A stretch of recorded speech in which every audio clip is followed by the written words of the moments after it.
All right, greetings to everybody. We're up to the 6th week, and I trust that everybody received the essay on Yesh and Ayin, which we'll talk about from Elior.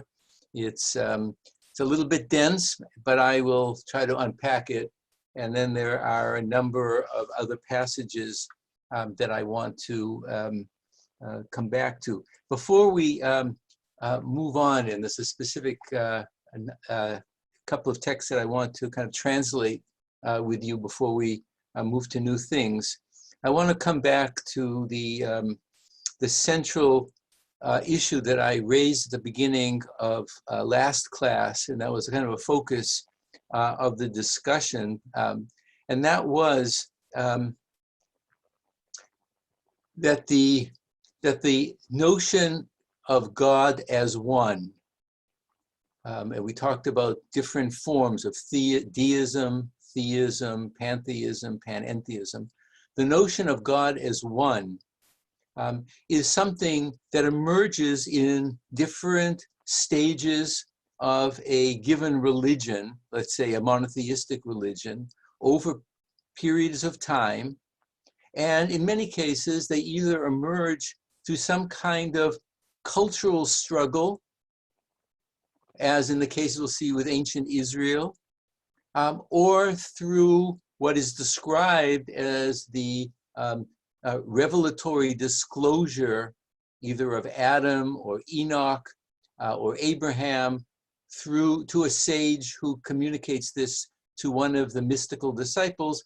But as we will see, these profound transformations that God is all, or all is God, really emerge through profound meditation. And they are confirmed through meditation. They're not just topics in the abstract, but they are issues that are received on the basis of deep, deep meditation on the notion of unity or a unified state of reality.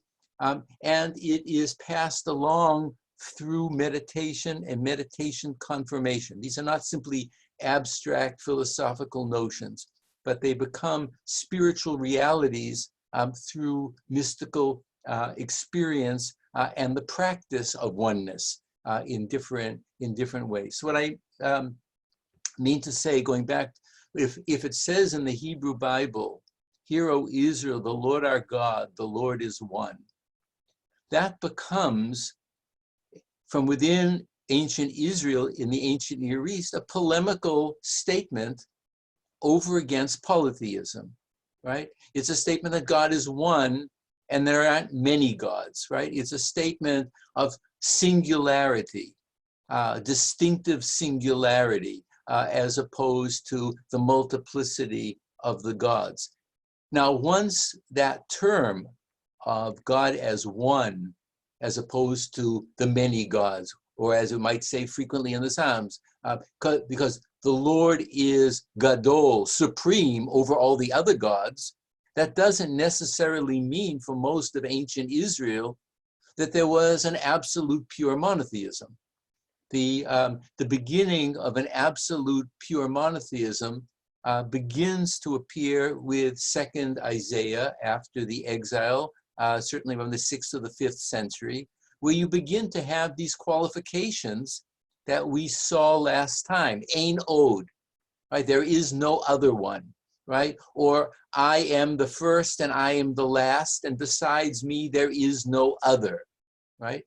Perhaps these are emerging in a Manichaean or a dualistic context from ancient Persia. There's a lot of good reason that this new emphasis on a more pure absolute monotheism is emerging in a cultural context.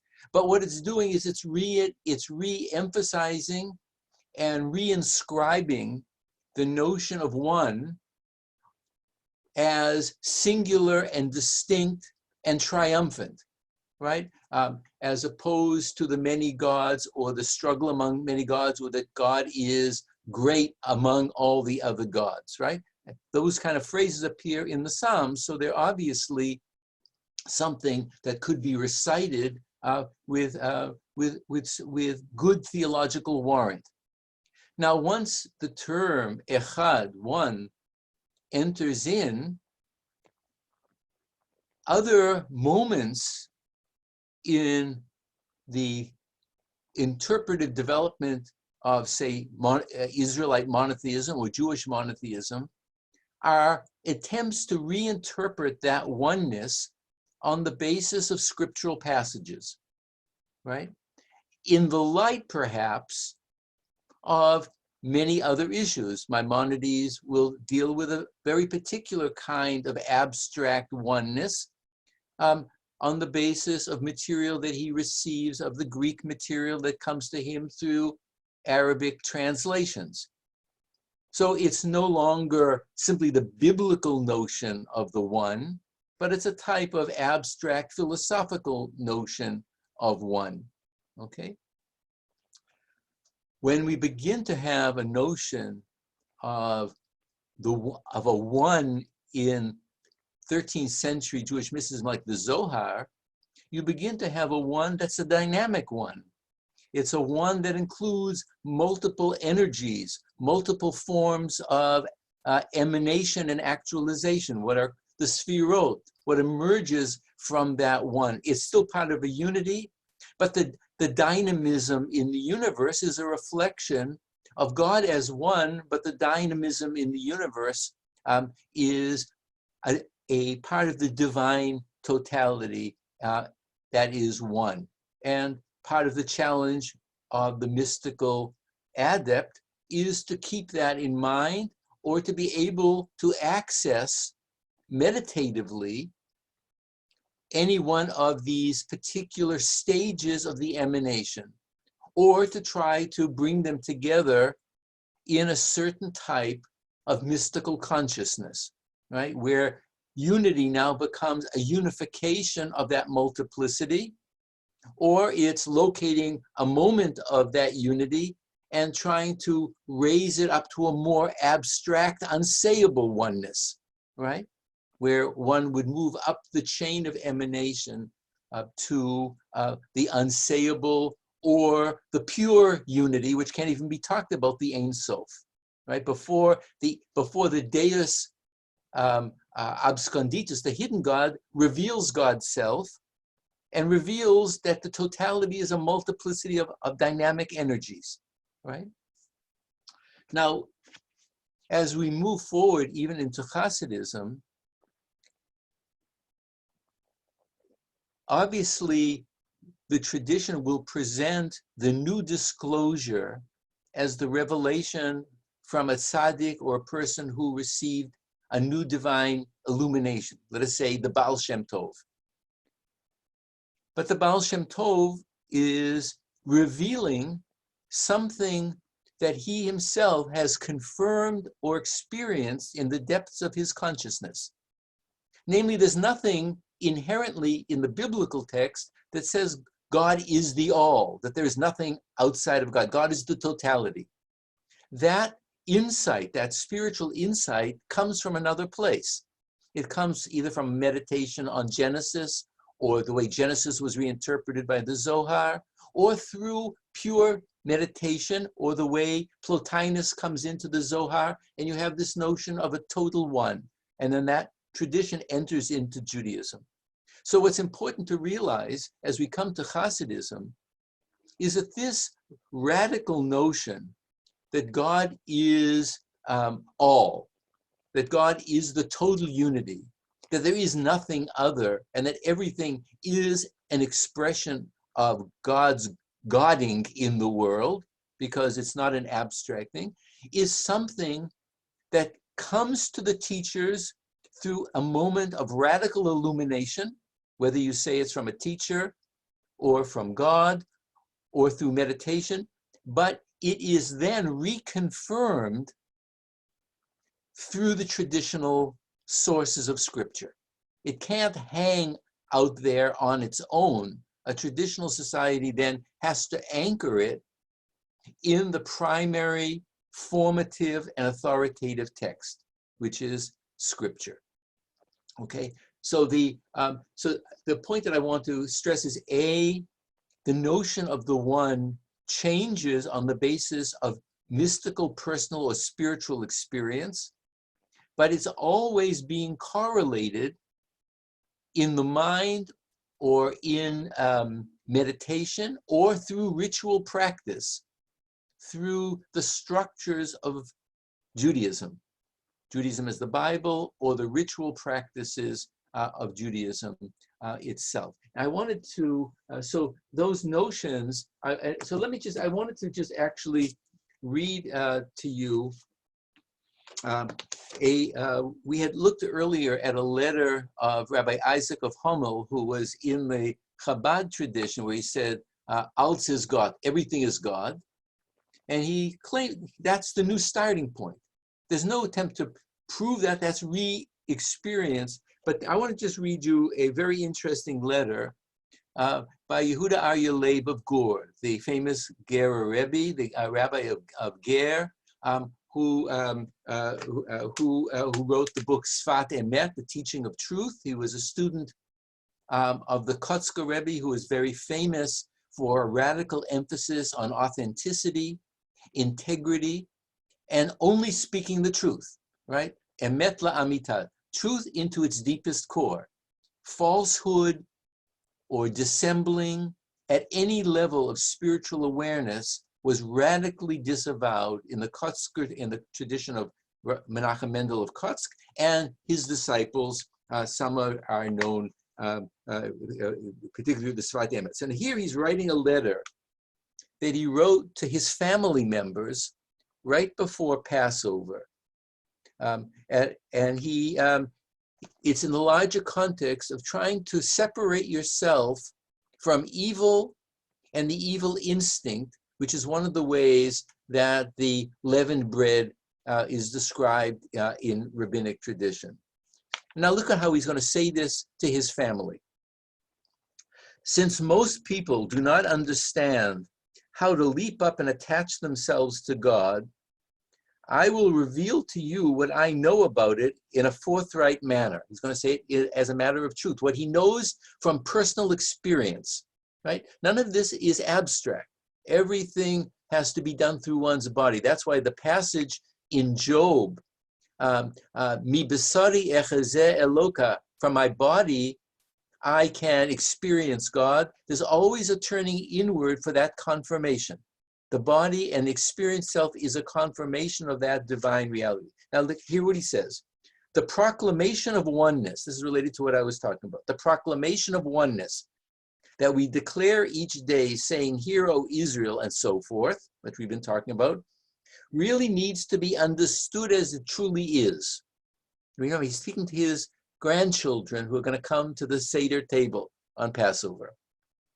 That which is entirely clear to me, not from hearsay, but based on the holy writings of the great Kabbalists. So he's receiving this as an esoteric tradition, but that he confirms it in his own experience, right?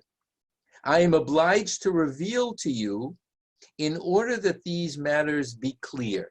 So he doesn't want people going astray and thinking the wrong things about what oneness is. So he's taking the risk of making something esoteric, exoteric, which is the great radical move of Hasidism, but he's also doing it perhaps to people who weren't yet necessarily ready. The children are coming to his table. In order that matters be clear, this is it. The meaning of the tetragram is one, the Lord is one, is not that he is the only one. Notice he's speaking now against that whole biblical statement that I began the discussion with. But negating other gods, although this is also true, he says, but the meaning is deeper than that. So he's saying this is more significant than the ancient Israelite revolution of monotheism over polytheism. It's something spiritually deeper. But the meaning is deeper than that. And there is no being other than him. This is true even though it seems otherwise to most people who understand such things, for there are countless feelings about these matters. In other words, how do you get, he's saying, to the spiritual truth that God is the all?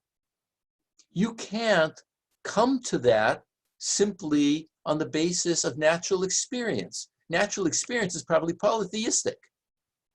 How would you come to the spiritual notion of unity?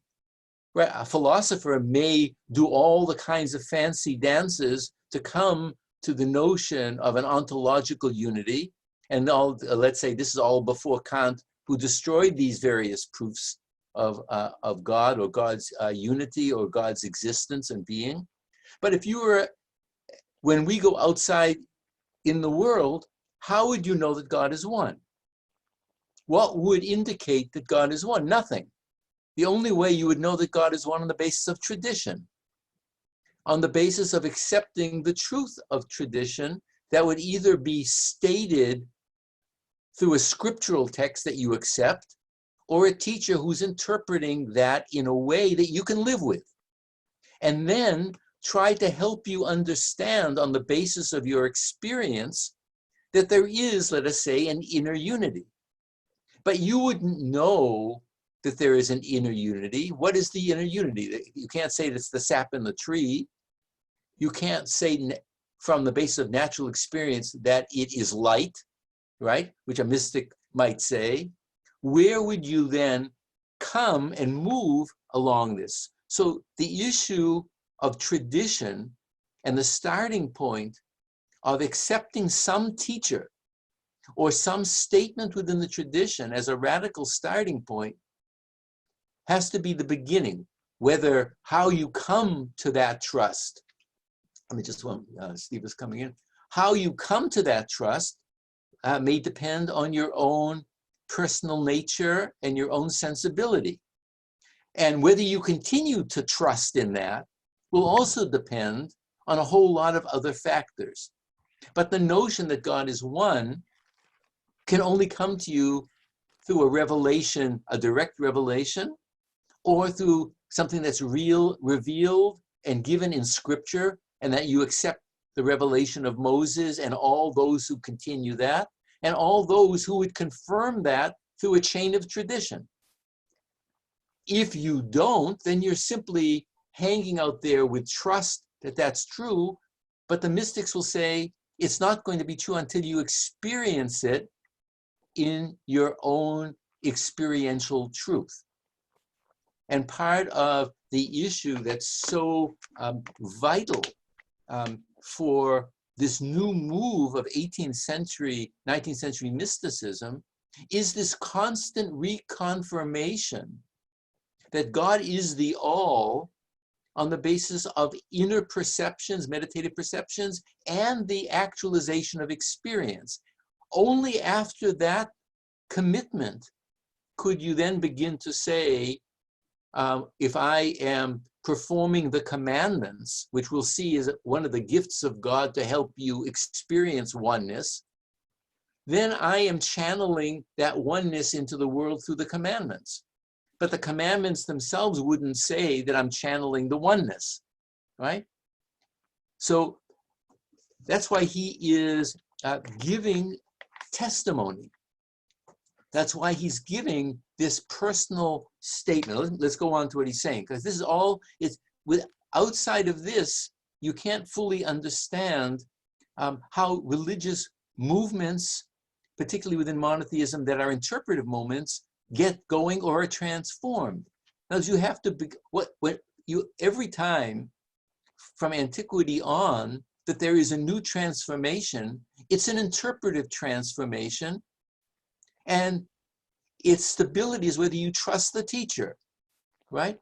Do you trust the teacher of righteousness over against, let us say, one of the Tannaitic rabbis?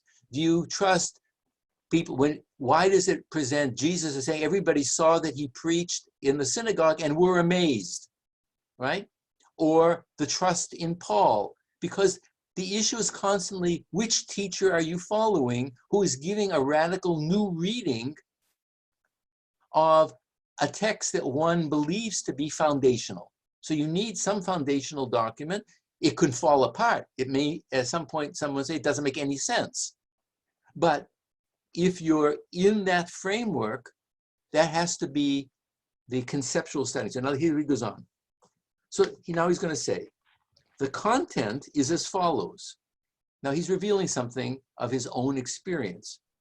Everything that exists in the world, spiritual and physical, right? Ruchani v'gashmi. That is to say, external and internal, physical and spiritual, is God himself. Okay? Now it's something making a more radical claim that we're going to come back to when we talk about Yesh and Ayin, being and the nothing. Because the radical claim, as we'll see, of Hasidism, is to say that everything, the seen and the unseen, the external and the internal, the exterior and the interior is the same God. They're just different modes of apprehension. And a person has to come through the teachings and through experience to realize that there are different modalities of awareness. And if you come to believe that even though I'm looking at the tree is only a gift of God's disclosure so that I can be aware of God's manifestation, but it's not the hidden revelation of God, it's the external revelation of God, right? I have to be able to see, I have to be able to perceive the two as one simultaneously. The outer world of experience and the inner world of experience. The outer things that I see, which is multiplicity, and the inner eye that we talked about last time, which is the inner world of unity, right? And I'll come back to this with a number of interesting texts about this issue of histaklut, which either means seeing, it also means contemplative seeing.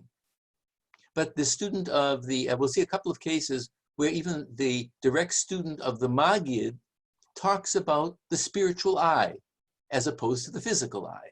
The spiritual eye is able to see through that on the basis of contemplative experience. Okay, so let's go on with what he's saying. The content is as follows. Everything that exists in the world, spiritual and physical, is God himself. It is only because of the contraction, the tzimtzum, right? The tzimtzum, the contraction, you've seen that word before. That was God's will, blessed be he, and his name, that holiness descended rung by rung until actual physical things were formed out of it. So I'm going to come back to this issue of tzimtzum, but for now, let us understand that this contraction is not something that shrinks away so there can be a place for something else, which, as I'll talk about, is the Lurianic notion, but it is a way in which God removes the power of pure light, the power of nothingness, so that things can come revealed to your eye. The world that we see is a gift so that we can actually have comprehension about God, right? And the tzimtzum then is a way to allow a creature of flesh and blood to experience God through flesh and blood.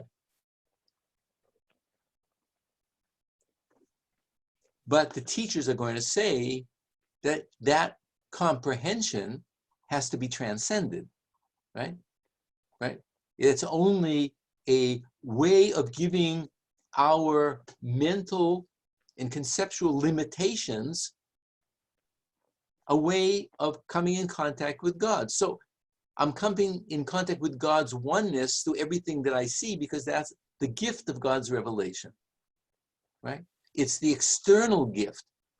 And the contraction is so that it's as if the brightest of bright foreground retreats backward into the background so that physical things can come to my comprehension, right? And the mystical task is to realize that it's all one and to begin to reverse the process, which I'll say. Okay, so let's go on with what the rabbi of Ger is saying.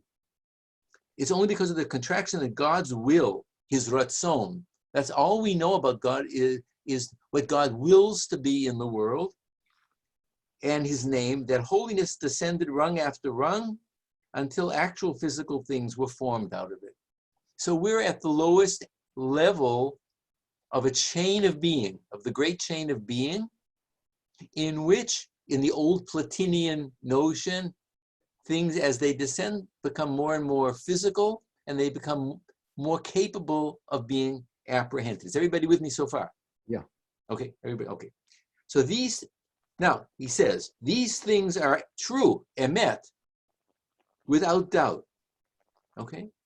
So he's got this on the basis of this, of the masters from Luriana Kabbalah, and the basis of experience. Because of this, now here's also the revolution of Hasidism. Precisely because God's goodness allows us to experience God in the flesh, right? That's the point of this revelation. That the Tzimtzum is God's goodness making the world palpable and experience, so that I can experience dimensions of the rich dynamic nature of God's being. He says that because of this, every person can attach himself to God wherever he is. We're going to come back to this attachment of diveikut. But that, you see, this is a radical new notion. I don't have to seek and find. It's already always there. I have to just realize that it's always there. That's what the master is teaching the community. It's just there in front of you, and in any ordinary action, but particularly through the ritual commandments, you can have direct contact and access to this spiritual power, okay? Wherever he is, through the holiness that exists in every single thing, even corporeal things. So the holiness that exists in everything is really the divine dimension, but it's the divine dimension that's the inner side of the divine dimension, not the side that you see, right? It's not the side that you touch and feel, but it's the inner vitality within that divine dimension. So as soon as I eat something, touch something, look at something, feel something, I'm in contact with God. But it depends where my head is at, right? I can still be a pagan and touch and feel and do everything. My head has to be there that I am now in contact with God.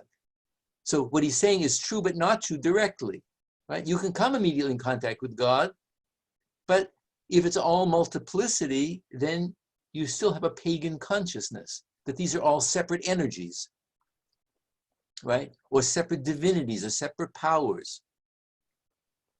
But if you engage in what Hasidism is talking as a living monotheism, right? We're talking about a living, when it says that all is God, we're talking about a living monotheism. Everything you do in your life is an expression of the oneness of God. Or it's an actual, that's what living monotheism is, right? It's not just affirming this, that God is one, it's living that oneness in every possible way, from the inside out and the outside in. Okay? So let's go on. You only have to be negated in the spark of holiness. So this is this bitul. So the negation means what you have to negate is the sense that the external world is the ultimate world. It's not that it doesn't exist. And it's not that your consciousness is negated so that you become nothing. It's that the nothing emerges into consciousness, which is the divine reality, which we'll talk more about that, Ayin. Okay? This is very important, right? The bitul, or the nullification, is not that I presto changeo, the world disappears, or presto changeo, my ego disappears and I'm not a person, right? It's the realization of this awesome, overpowering oneness that seeps through everything that exists. Okay. So now he says, and this way in this way you truly bring about a sense to the upper worlds, because you begin to you begin to ascend and become aware of the chain of being, right? Through this abstraction in consciousness, or raising up in consciousness the fact that this thing that I'm touching, feeling, and seeing is a divine dimension, and I'm reattaching it contemplatively to the divine, right? It always was, but I have to do it in my mind, or through a ritual action, like living the Sabbath, or making a certain kind of distinction in food laws, so that I can attach myself to the holy part of it and not to the outer crust of it, right? That causes true pleasure to God. So this is a notion we'll have to come back to, but this is very common already, going back to the Zohar, that God takes pleasure. There's a kind of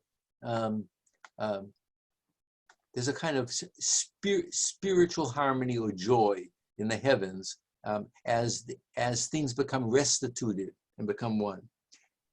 A person in such a state lacks for nothing.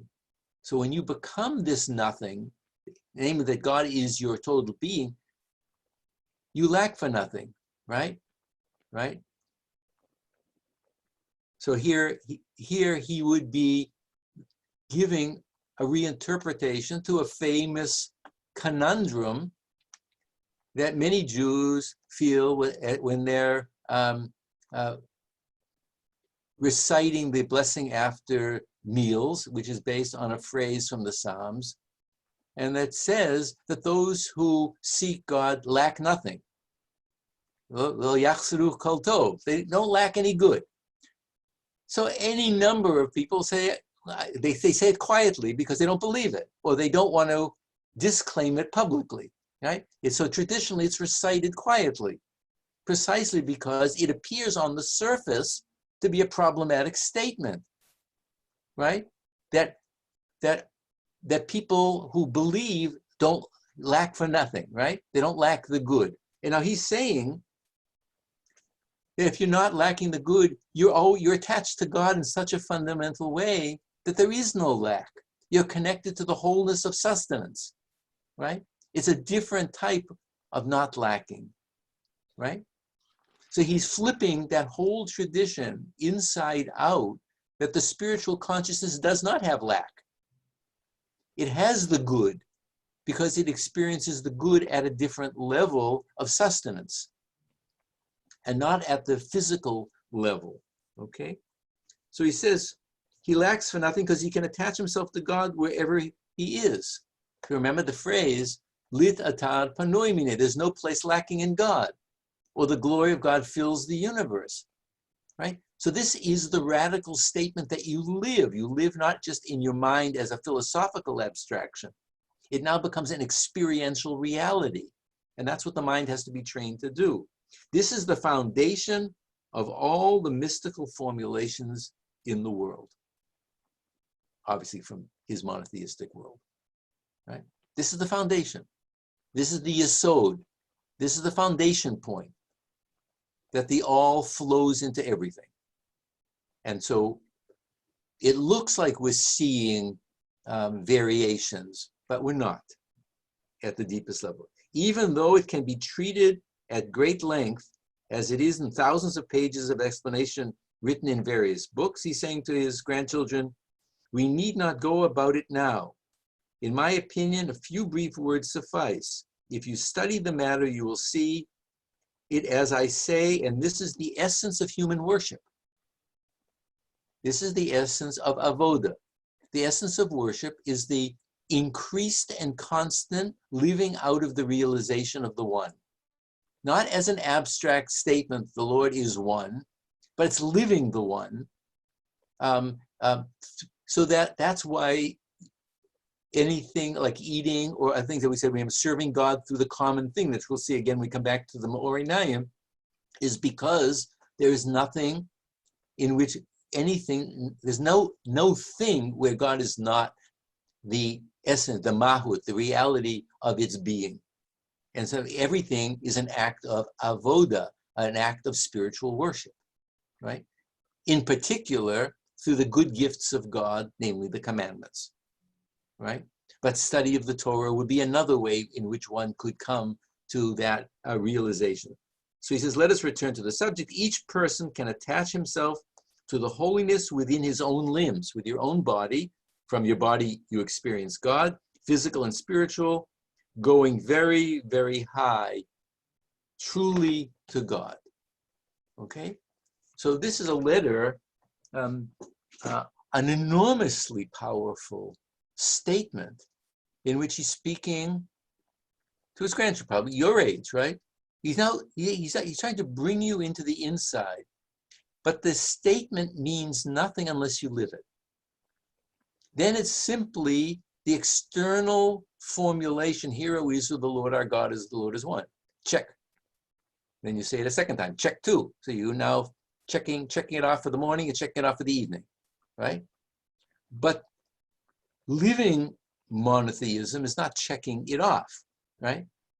It's allowing it to totally transform the self. Now, I wanted to, there was another interesting text that, I don't know, maybe there's some kind of a spiritual energy that's making certain books open up in the context of the course, but there's a very, I want to, because we were talking last time about the Shema, the Hear, O Israel, I'm going to translate for you a very interesting passage from a text by Ze'ev Wolf of Zabarish. It's called, in his book called Or HaMeir, the illuminating light,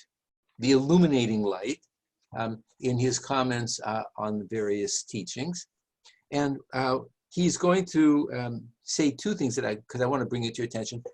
He's going to give us a physical practice of what is required to do before you recite Shema, Hear, O Israel, which is made up of 3 letters in Hebrew. Those of you know Hebrew, Shin, Mem, Ayin. Okay, that's the 3 letters of Shema, here. Okay, those 3 letters. So bear that in mind for a second.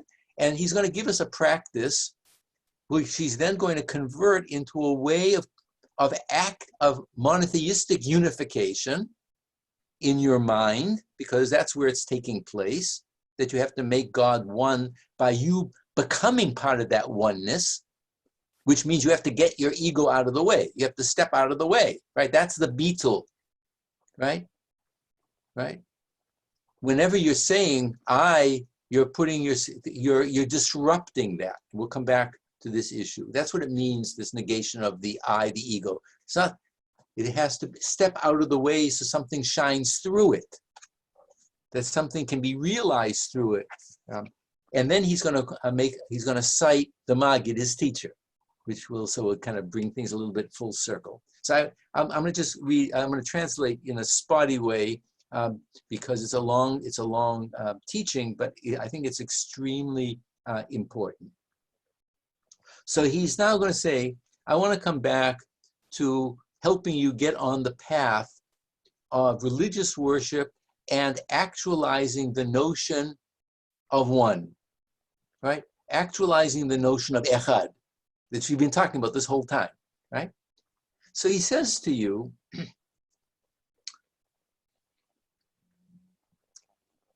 when it says in Isaiah chapter 40, raise up your eyes to the heavens and see who created this. So the Hebrew is Sa'u L'marom Einechem. So those 3 words have the same 3 letters, the first beginning letters of Shema. Sa'u Marom Einechem, right? So he then goes on to say, why is there this correlation? I'm going to give you, he said, I'm going to give you a practice so that you can actualize the Shema in a more profound way. So what he says, so that you can liached shmo, that you can unify God in the unification of those 3 letters, Shema. So he's saying what you then have to do, he says, you may not be in the state of unified consciousness, what he calls hit orurut, the state of awakening or the state of arousal. You're like we are most of the time. We're just going on automatic pilot, right? And things are happening and you're in a fugue state, and then it's time to pray. So you carry over your fugue state into the time to pray. So he's saying, what do you have to do, for example, to shift the level of consciousness so that you now get into this notion of unity, that God is the one. Raise, he says, go outside, that's what he says, go outside and look up at the heavens. Raise your eyes to the heavens, and realize the majesty and the beauty of that external world, and then take that inside. Now, he's giving you a spiritual practice. You have to go outside, experience the natural world in such a way that evokes to you that there is the Mi bara ele, who created these. You have to then move through that whole sentence. Raise your eyes to the heavens and see who created this. See with your inner eye who created these things. Once you then have made that first move, which is a meditative, contemplative move, it's a preparation. It's a preparation for worship by looking at a piece of the natural world, but moving towards this, the who, which has a whole history behind it. Then you go back inside and you recite Shema here with those three letters in mind. That is to say, you're able now to unify in consciousness the external world with its internal divine reality. And then you move towards the word echad, oneness, at the end. See, he's giving you a contemplative practice. The beginning of the contemplative practice is using your natural state. You look at the world and you try to then imagine the natural question. Where did this come from? Who created this? It's a question you ask through tradition. And as he's giving you the traditional way of asking that question, he's not giving you another way of asking that question. But once you've asked that question, you have now prepared yourself to move from the first word of the Shema to the last word. Raise your eyes to the heavens and see that it's all echad, one, right?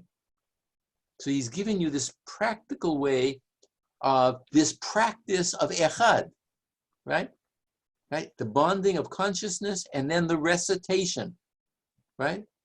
Scripture is a witness and a trace of this ultimate truth, he's saying, and the liturgy is a trace, and it's a way for you to embody it and enact it. Not just think it in your mind, but enact that through its flow. And he goes on to describe this in a very powerful way. And then he goes on to say something else. And now he says, I want to give you a practice that I learned from the Maggid when he was reciting the Shema.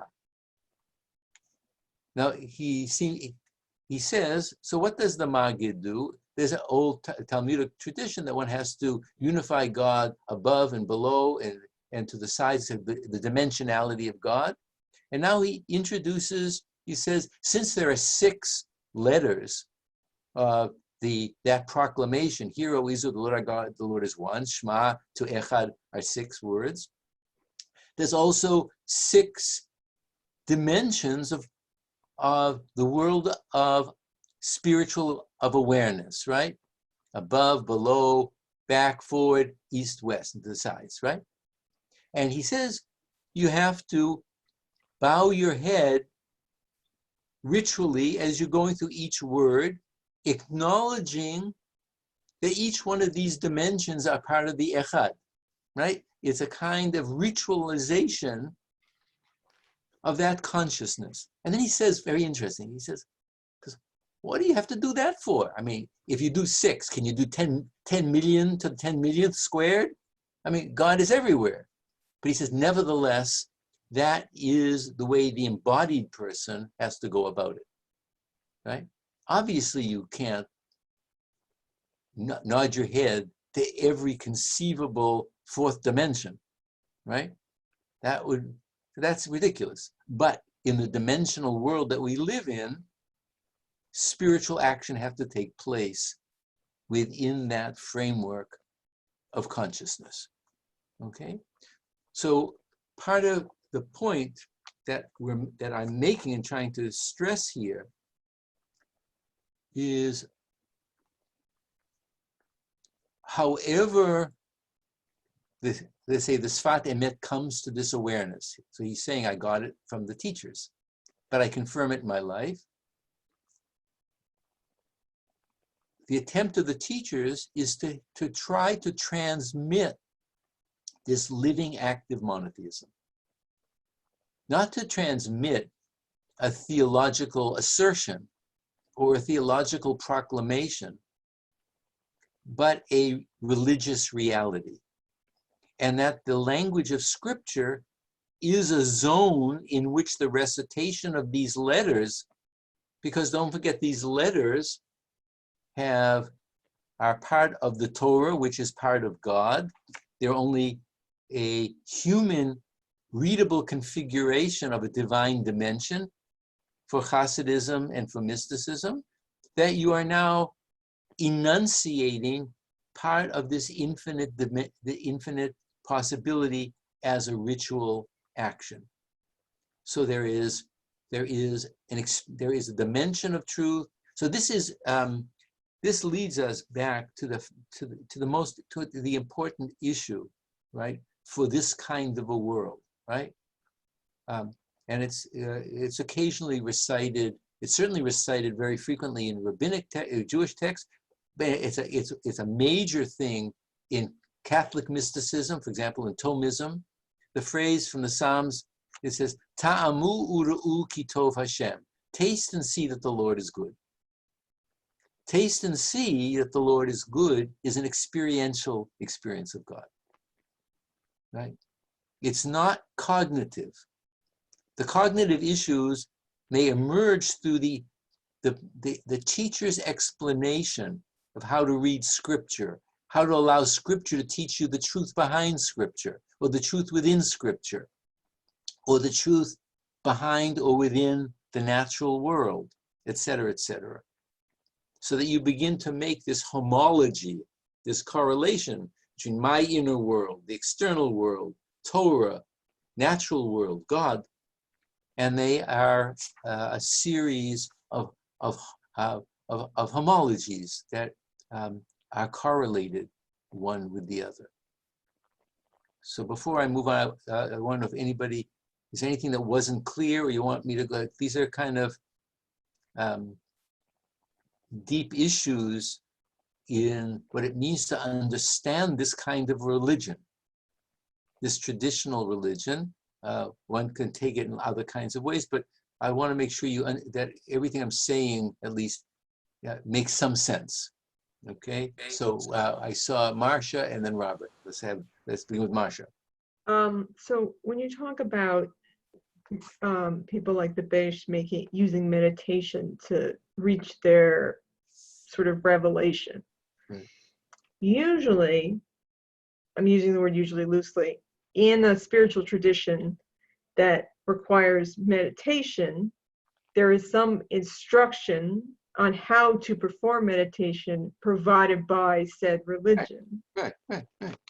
But I have not seen. You won't get it. You're not on the inside, Marsha. So no one's going to tell you. Right? You're not on the inside. So you have to become part of that community. You're not going to find that even the text that I just gave you are about the closest you may get in some of these things to tell you certain things to do, right? As a kind of instruction to a lay person, right? But he's also not telling you how do you enchain these things in consciousness. Right. So you haven't earned it. Okay. So in other words, part of the that's part of the issue of what it means when people outside the traditions then read it. You're reading Tibetan texts, or you read Buddhist texts, or you read Jewish mystical texts, and you're in the university, right? Mhm. So there is a certain assumption, because we share a common humanity, that you can jump on the boat and you can get there just like that, right? Well, you can't, okay? So in other words, there remains an esoteric side. First of all, you have to go through all the learning that is required to become a reasonably knowledgeable person in that particular religion. You have to engage in all the ethical and ritual practices. All that is a cultivation of the self, right? And even if one attaches oneself to a tzaddik, one is not doing these mystical meditations on your own. So it's not going to be conveyed. It's not going to be conveyed directly. In some texts that we have, you can see certain of the some of the practices. There are some practices. For example, there is a text that was published. It's called The Ladder of Ascent, Sulam HaAliyah, of a Jew by the name of Al-Botini, who continued traditions of Abulafia. And you can begin to see how physical movements and breathing movements and reciting various vowels and letters were to create an alternate state of consciousness. But these were taught by masters to disciples, right? Right. So just to give you an example, I'm not trying to trivialize your issue, but I need to put this into perspective. You can't pogo stick into the depths of a tradition. We're reading it from the outside. We're reading it from the outside. The person that I had referred to, for example, of Rabbi Ayin of Staracelia, the one who was the disciple of Schneur Zalman, the founder of Chabad, right? Who was an associate of this Rabbi Hommel, who recites about this unity that God is one. So he says he spent over 30 years at the feet of Rabbi Schneur Zalman, listening to his teachings and watching his practices. And then he writes the books that he writes, describing some of that, and he was severely criticized for making it public. But even if you read that book, if you're not on the inside, you haven't got the foggiest idea how to do it. Because all of these things are simply the external description of deep meditative states. Right? Okay, thank you. And if you look at this, so that we even have a document of the son, who is the friend, the study partner of Ayin of Staracelia, Dov Ber of Mezrich. His son wrote a book. It's called the Kuntras HaHitpa'alut. It's a tract on meditation. And all he really helps you see is where you can get stuck. You don't even have any idea where he's going, right? So I'm stressing all of this because we're so far on the outside, right? I'm trying to help you see something into the inside, but spiritual worship takes discipline and huge amount of practice, right? It's not simply something that's a handoff, although there's huge amount of assumption about that in the contemporary world, and for all kinds of understandable and good reason, and people can be transformed by that. But it's not the teaching of how to do that on the inside, where you sit with your master for 35 years and do meditations half the day, right? So now, Robert. I just have a couple of clarificatory questions from the lecture. When you were reading the letter, I was wondering what translates as being and whether the letter was originally in Yiddish or Hebrew. It's in Yiddish. Okay, and so it's like sign. He's talking to his grandkids, right? Okay, yeah. They live there in Poland, right? So he's Okay. talking Yiddish. Okay. When we're working with the Hebrew text, is there a word that typically translates into being, or that you're using? Well, we'll say something like Yesh that we'll be talking about. Okay. Last one. That was Stephen known one. And I was wondering, you mentioned Plotinus' role in the development of the Zohar. Which the what? You mentioned briefly Plotinus' role in the development of the Zohar. He didn't have a role. Some of his teachings enter into the much larger Neoplatonic tradition that Jewish mystics accessed through Latin and Arabic translations, which they then adapted into their own traditions in the Zohar. So there were ways in which these translations were absorbed. Mystics would wander from place to place to study with other mystics. And some of the great texts are because people are wandering and coming in contact. Okay. Thank you. Okay, Stephen, and then we're going to move on. It seems to me what you're describing, Professor, is an internal awareness of the divine that permeates everything in the universe. What I don't understand is, what is the expectation of material reward in this world? You had mentioned before in a previous lecture that the tzaddik was going to bring sustenance, children, and well-being and health to the progeny, to the people. And it seems to me that what you've described so far is very much an internal observation and a way of reacting with the world around you and seeing it. But is there an expectation of a material world in this? People have the faith and the hope that their practices and their connection with a tzaddik will bring about those three things, right? Children and material comfort and life. Right. But sometimes it does and sometimes it doesn't. But that was the hope. It's irrelevant. The tzaddik is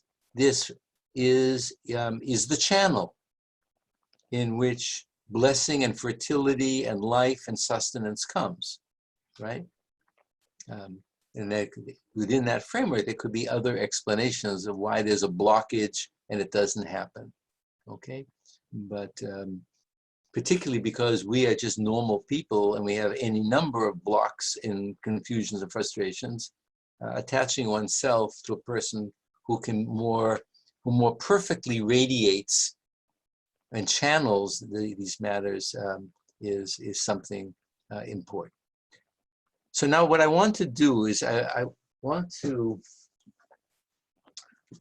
begin this process of talking to you about Yesh and Ayin,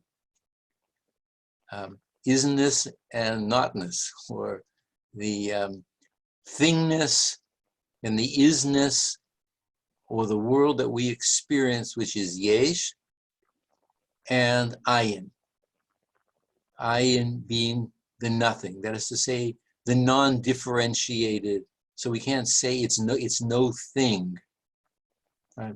It's the nothing. It's the undifferentiated whole that in Hasidism permeates this world too, but we don't see it because of its external manifestations. I'll talk a little bit about that. So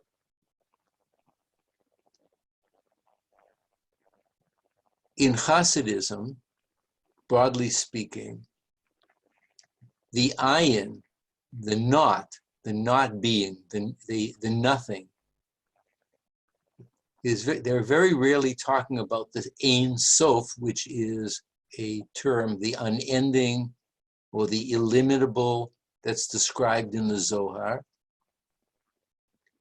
So that when that enters into the chain of becoming, what we would say, beginning with the gradations or the sfirot, there's a kind of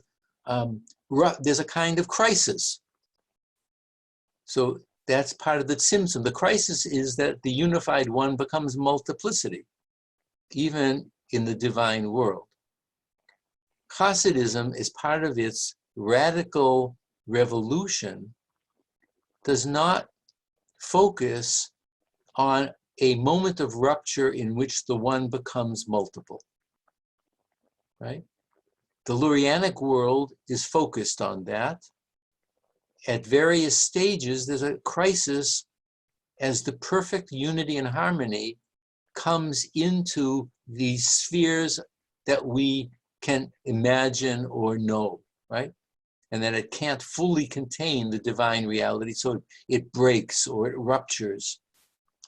So the one becomes many through a kind of crisis, right? Hasidism, and in the text that I had given you from the teaching from Chabad, or in any number of these texts, focus the phrase from the prophet Malachi that I, the Lord, don't change, lo shaniti. So the oneness is always the oneness. It's always the undifferentiated one. It's just that in our lower level of cognitive and emotional experience, we see diversity. And that's the gift of God, so that we can experience something of God with the eyes of flesh. Right? God's gift is to make us experience God's Godding and the fullness by exteriorizing it into the world. But we can't receive it in the godly sense, we have to receive it in the earthly sense. So even underneath the diversity for Hasidism, there remains the undifferentiated unity. That's the shaveh, or the hashva'ah. The shaveh means that everything remains an undifferentiated one, even not at the surface level, because that's an epistemological level in which we see things in difference and borders and content, but at the deep level, right? And part of the movement of consciousness is to move to become aware of that, and even to perceive through the world the light that is animating it. And many of the mystics say, I can't, this relates to Marsha's thing. There are a couple of places where the mystics say, you've asked me how to do it. I can't. I could talk to you all day and all night. Unless you get involved in meditative practices, you'll never know. You'll never cultivate that. You can talk all day and all night about this. And then it's just words, right? Then it's just words. So I want to first indicate the paradox of Yesh and Ayin, or Ayin and Yesh. And then I want to translate the very first teaching from Rabbi Levi Yitzchak of Berdichev, one of the students of the Maggid that we read some of his material last week. I looked at that collection of translations. I can't understand why a person didn't deal with this. He chose another one, but what can you do? But this is so you'll have to listen to me translate it. So the paradox is this. So let's try to stay with me through the paradox, and then you can ask if it's not clear. Okay. So I left out one step. In Hasidism, the Ayin is the sphere or the gradation called Chokhmah, right? Right. There is a kind at the highest level of what would be considered to be mentalization or mind is the unthinkable. So right, where the thinkable is already there in potentiality, right? And part of that is derived from this radical reading that we already know from the Talmud, based on the book of Job. Chachma me'ayin timtza. So the literal reading of that is, where will you find wisdom? And the Hasidic reading is that wisdom comes from the Ayin. So, and that contains already the undifferentiated whole, right? And that becomes the starting point, or maybe the end point, of meditative consciousness, where the unsayable becomes reduced into the most primal level of mind or consciousness, which is chachma, or mentalization, or mindness, the deepest level of mindfulness, where the mindfulness is being full of that level of mind, which is the non-being of Ayin. Okay? So now here comes the paradox. I wasn't yet talking paradoxically. So this Ayin, even though it's no thing, it's nothing, it's the Ayin, it's the most transcendental level that we can even imagine, but we can't get there. This is on the other side of mind. Okay, it's the other side of the moon. And we can talk about this side of the moon as of wisdom, but this is the other side of the moon. Okay, so the paradox is this, and this is what has to be deeply internalized in consciousness, but at every single imaginable lived level. Okay, the Ayin, the no thing, is the Yesh. It is the being, right? And the Yesh descends from the Ayin and becomes our material experiential world, all the while remaining Ayin. It never loses its nothingness, even as it becomes what the philosophy, ipseity, it becomes an isness or a thingness, right? It doesn't lose the Ayin even when it becomes otherness, thingness, ipseity, however you want to call it. The Yesh, the is, the ising. All these things are verbs, they're not nouns, right? And at the lowest level, our material world, our experiential world, the world that we touch and feel, which appears to our eye and our feelings as all Yesh, like, right? That everything is Yesh. Its mystery is that it's still Ayin. And the task is to bring the Ayin that's in the Yesh of experience back to the level of Ayin which contains the Yesh. So in the bottom part, the Yesh contains the Ayin. At the highest level, the Ayin contains the Yesh. So there's a movement down and up in actuality and in meditative experience. And as we'll see in a text that I'll give you, that the gift of God by giving us the world, the Maggid will say, and I'll translate the text. So it's as if the Deus Revelatus is that God turns God's self inside out, or a portion of God's self inside out, so that the hiddenness becomes revealed as the external world, so that we can have a sense of the total mystery of God that we'd never be able to know. If we didn't have an experiential world, what would you know about God? Right? The Torah is telling you that, but it has to be decoded by the masters, right? And the gift of the commandments is to tap into that at various times of experience in life. That's another gift, right? These are gifts. But the gift to the human being is so that you realize in consciousness something of the incredible magnitude of God's gift through the world, but realizing that the Yesh of the world is really Ayin, you begin the spiritual process of restoring it back to God, which becomes part of your transformation as a spiritual being, right?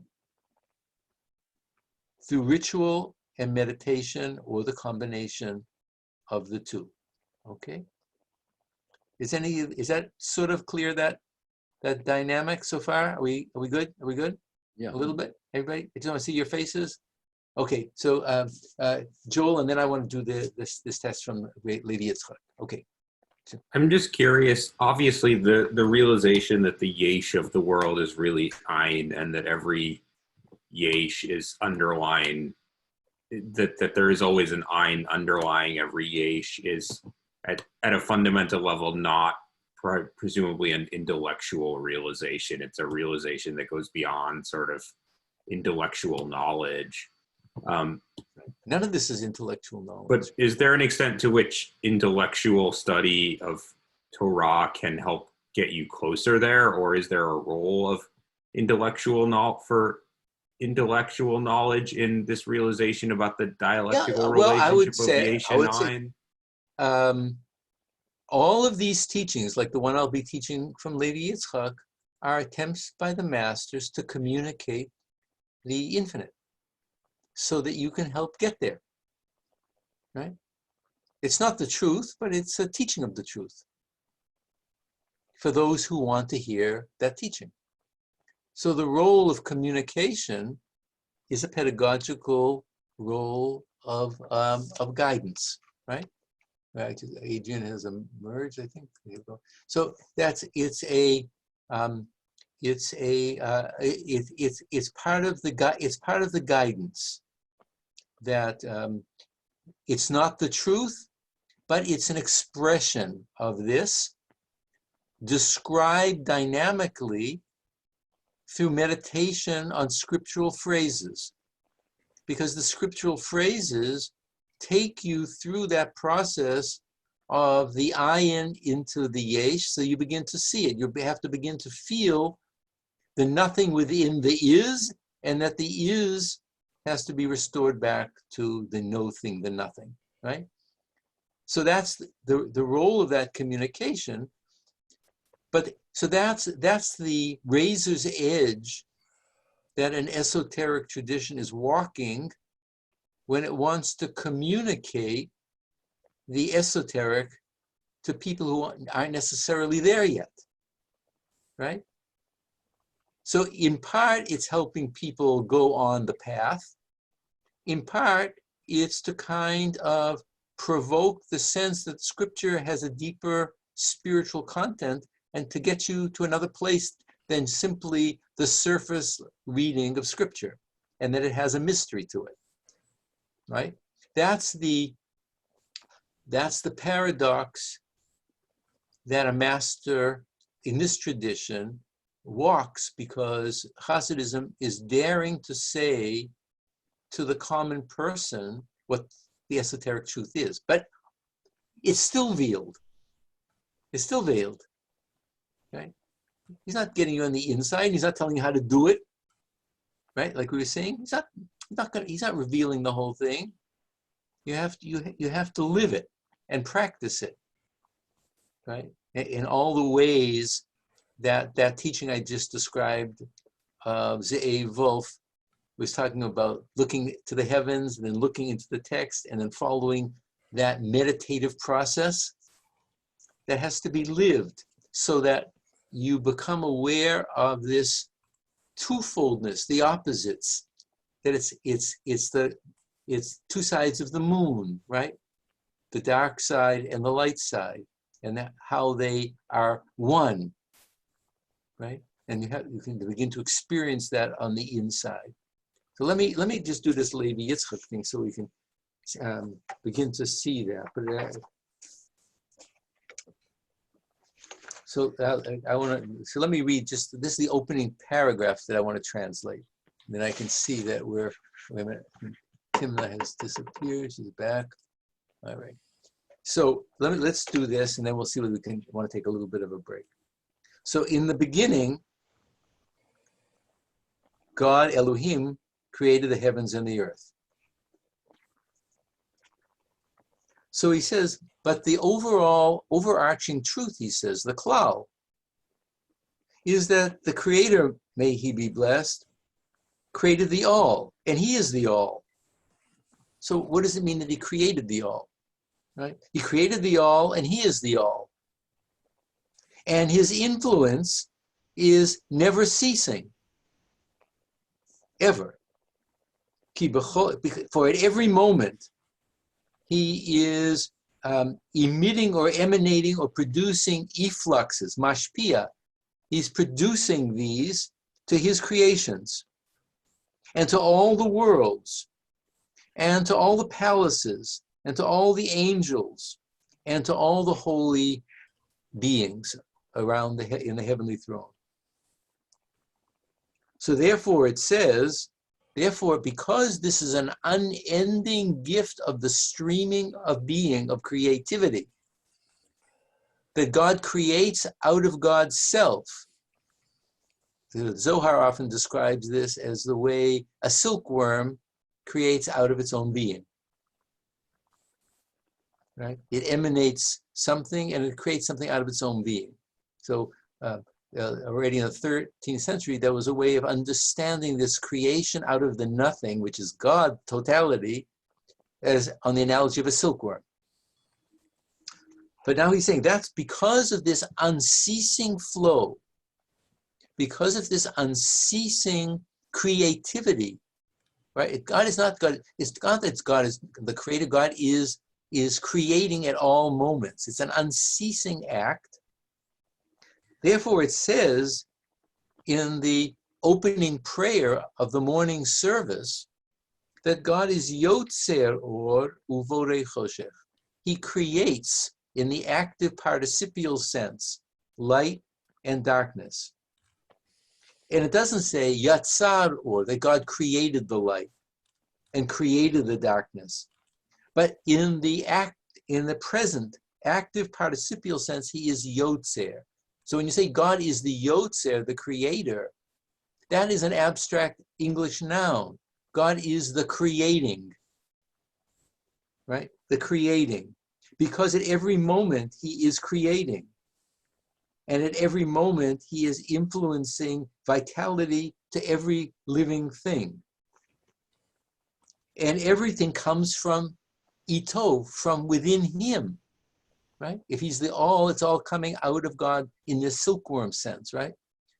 Right? There's something that is being emanated out of the divinity that becomes exterior, but doesn't lose its essentiality. And he is perfect. And he is entwined with everything. And therefore, when a person comes to the Ayin, when a person meditatively comes to this state of realization and knows that he is not anything, she'eino klum, he's playing on the word Ayin. He knows he has meditative awareness. He has da'at, he has awareness that he is eino klum, he's not anything. That doesn't mean he disappears. It's not the presto change, remember, that we were talking about? Is he realizes that the self is part of God's creative expression. Right? That's the shift in consciousness. That you are a manifestation of God's creativity. And only the creator, the creating one, be blessed, gives him strength. Right? That's the consciousness that one is part of the creative outflow, right? This is the mystical issue that he's talking about. Therefore, here's a very interesting statement. Therefore, he calls God, he gives God the epithet. Mechaneh laHashem b'shem b'chinat yotzer. So he says, when the human, our theological language is now expressive of this deep meditative contemplative awareness, right? Because if you read that verse, Yotzer Or, created light, from the book of Isaiah, you'd be still in the world of the ancient Near East, that God creates light and darkness, because this is a polemic against Persian dualism, that Ahriman and Or Mazur are the same, are overcome by one God. They're not a duality. There's Choshech, or he creates peace and evil. So this is a polemic against Persian dualism, but not for the mystic. The mystic is saying that God who is Yotzer is something that you realize in consciousness when you come to the awareness that you are part of the creative outflow of God's being, becoming, whatever you want to call it. It's not being as an abstraction. It's the inging. God is the inging. Okay, it's just the inging. So he says, therefore, you have to live the present tense of the Hoveh. You have to take that into your meditative mind.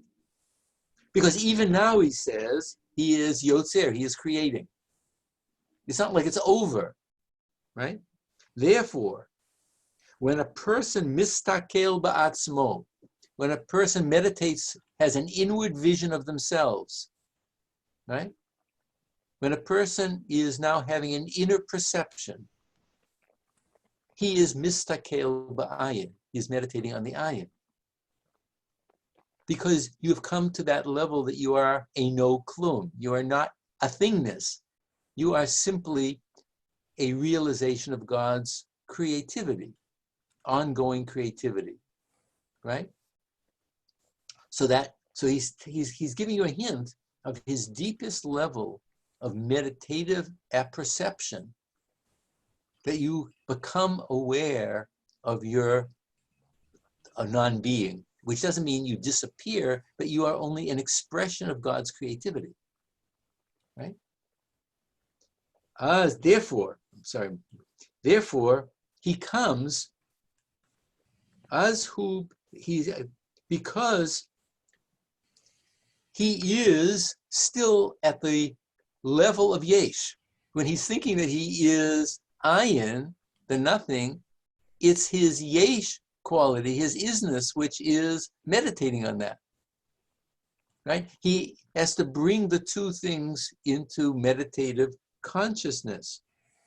And therefore, he calls God, when you are only thinking about yourself as a created thing, that's what he's saying.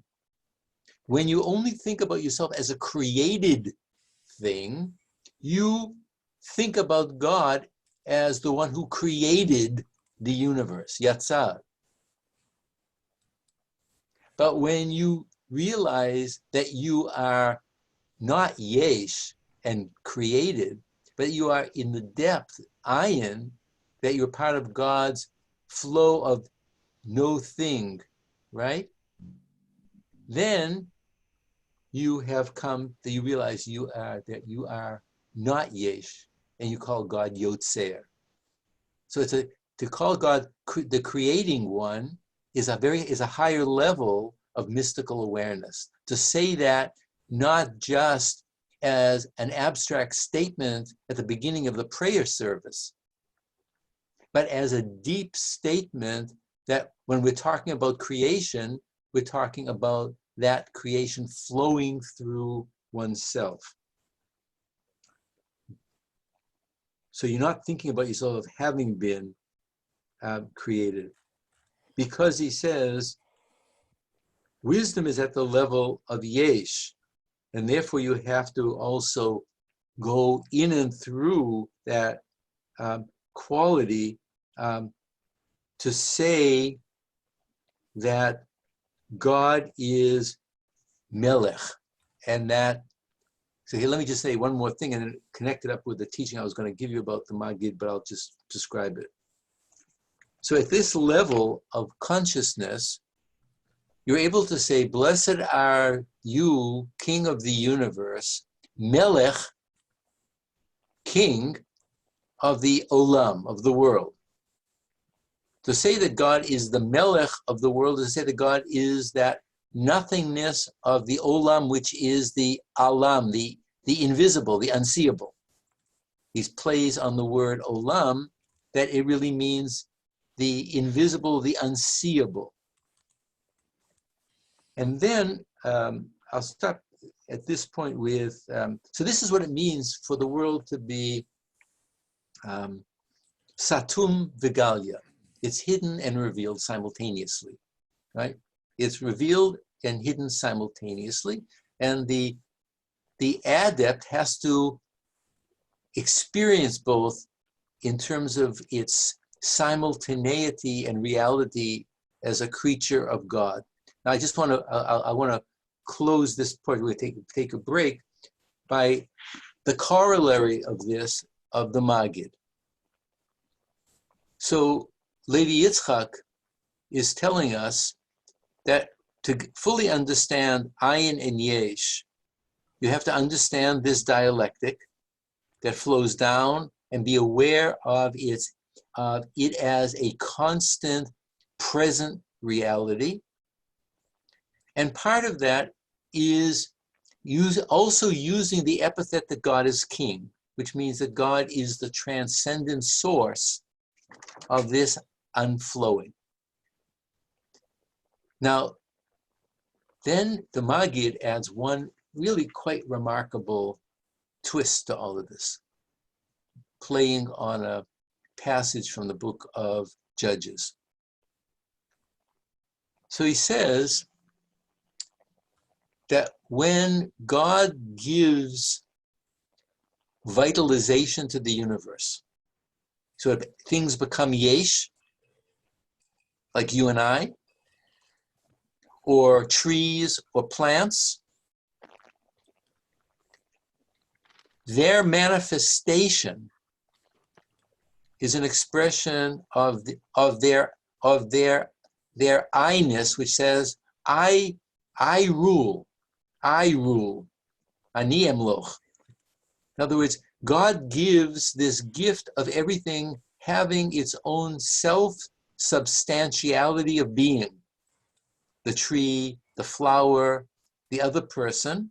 And as they come to the maximal consciousness that they are an independent being, right, in the world of Malchut, in the world of the kingship of God, everything says through its own vocabulary or its own way of being, I exist, I rule. In other words, it's my life is an expression of my rule, my creative potential.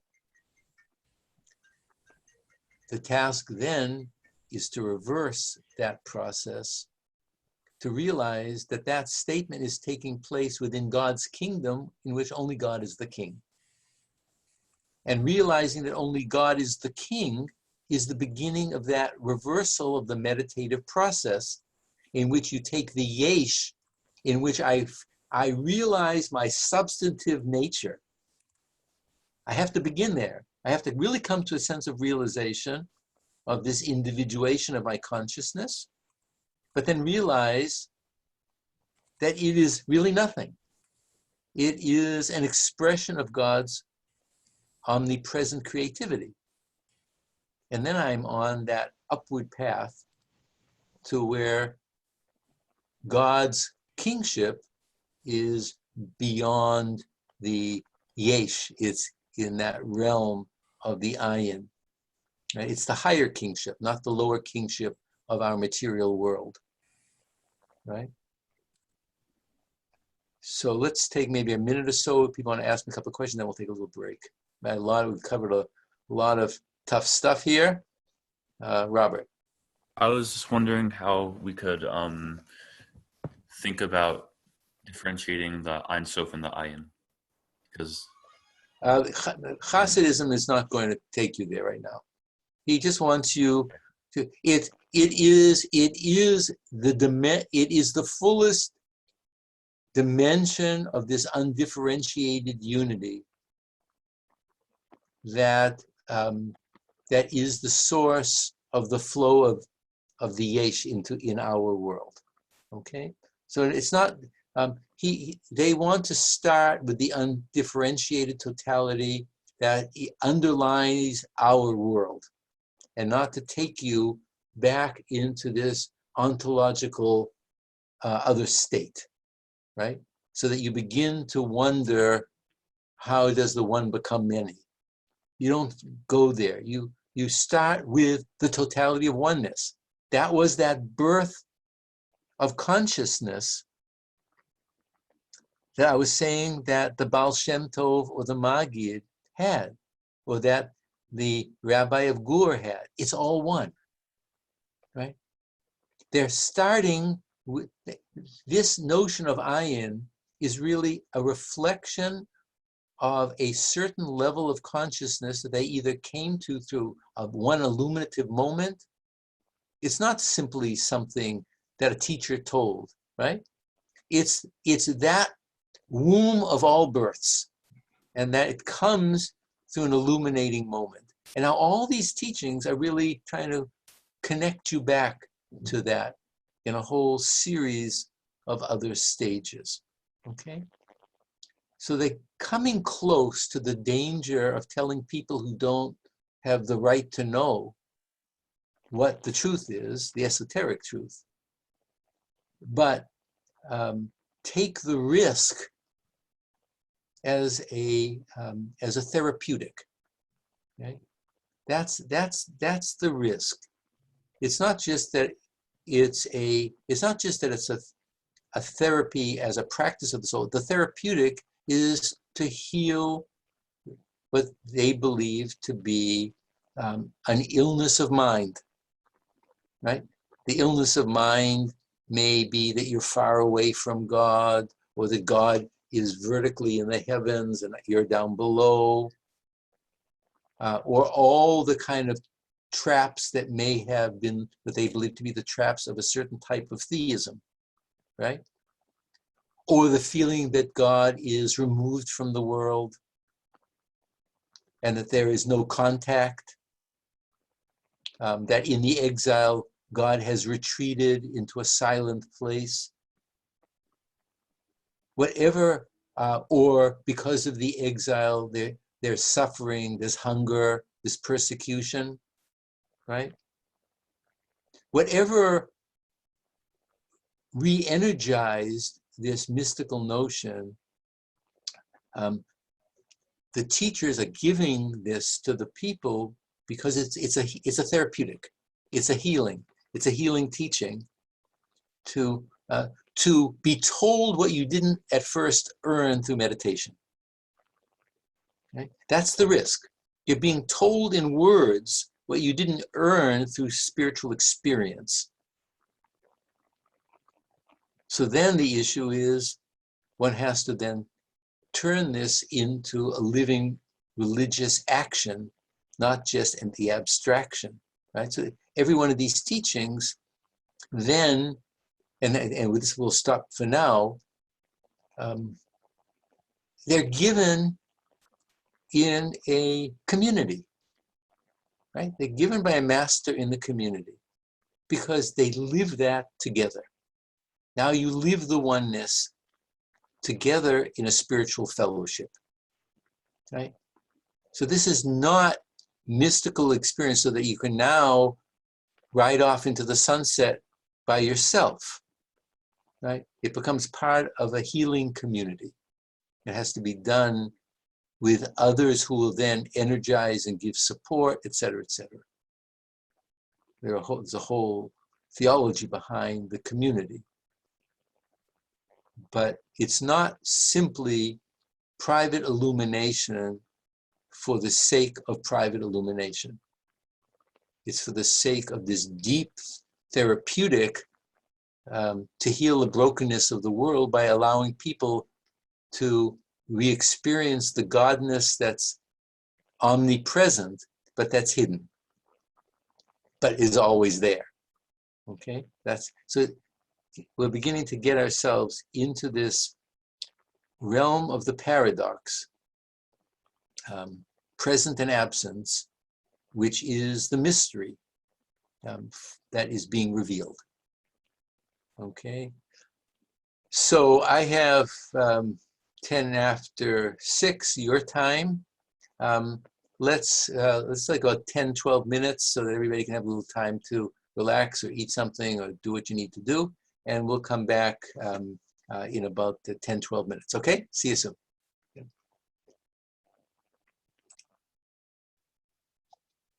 So did anybody have any special illumination in the break besides just taking a breath of air?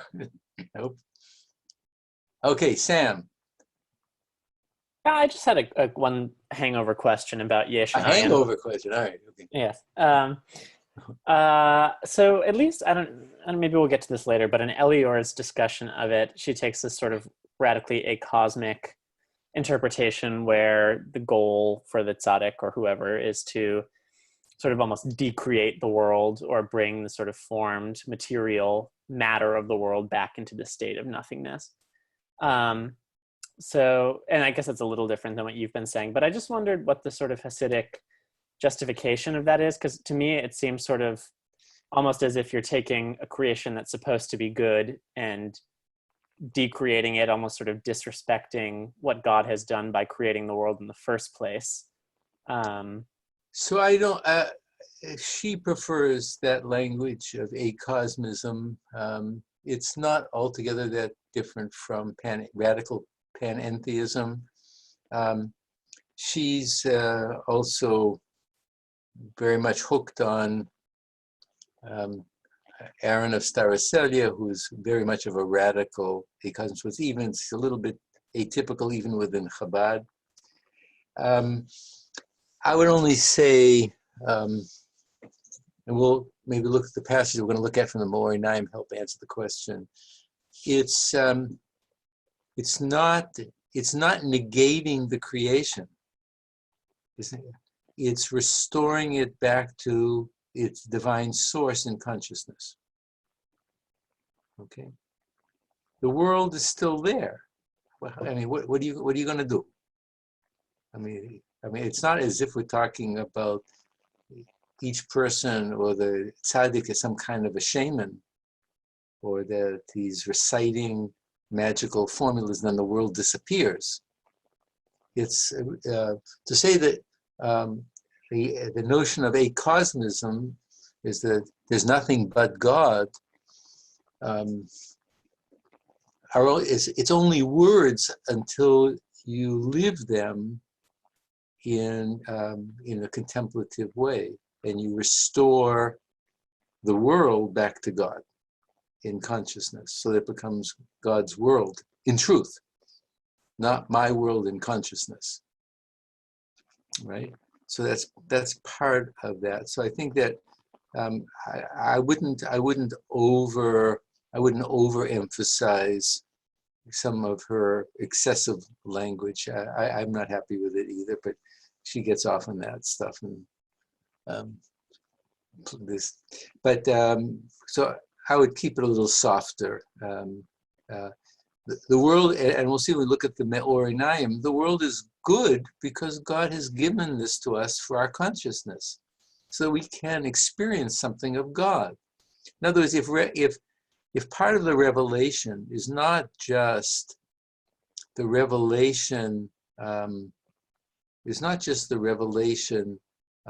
of the Decalogue, but it's the revelation of the world, right? Of which the Torah is a particular expression of God's will in this room. Then the good world is God's gift for us to experience something of this ineffable vitality and totality of existence.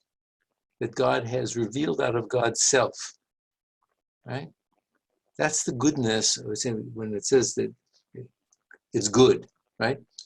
It's good because we can have an apprehension, but because it also takes place within our material world of consciousness, we wouldn't necessarily see that, or we can get thrown off. You understand? So, we'll come back to this when we look at the Maori Naim. I thought I was going to do a couple of other things, but in view of the time, I want to do two things. I want to take one of the texts that I gave you from Speaking Torah, since you have that. It's a shorter text. We can look at that. Because we don't always get a chance to celebrate with these books that I know you're reading and studying and meditating on. And then we'll go back to the Maori Naim that we had looked at last time, and maybe this will flesh some things up, okay? So the text is on page 18, okay? So it's from a portion of the Torah that religious Jews will read in a few weeks, but not right now. But in any case, it's on page 18, and it's one variation of a famous meditation on the trumpets that the Maggid teaches. And maybe we'll come back to a couple of others. So what I'm going to do is, so you have your English, and I'm going to be translating like I usually do from the Hebrew, so I can be a little bit more concrete about that.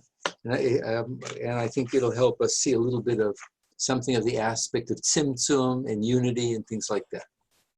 Okay. So the commandment here in the Hebrew is aseh lecha shtei chatzotzrot kesef. Okay, so the English here is make for yourself 2 trumpets of silver. Okay, so it's a commandment that the priests have to make certain trumpets that they can blow on the new moon, that they can blow when they go out to battle, etc., etc. Okay. It's sort of for the May Day parade, okay, the trumpets, okay? Now, I want to, before we get started, I just want to help you realize that when you're reading a Hasidic text, part of the hermeneutic, and you may anticipate it, but at least it comes to realization by the end, is that every word or phrase becomes a spiritual instruction. And by putting them together, Scripture is teaching you how to live and guide your spiritual life. Okay?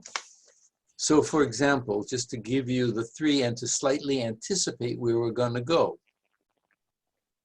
So it says, aseh lecha. So it doesn't just mean make or build or hew some kind of a trumpet.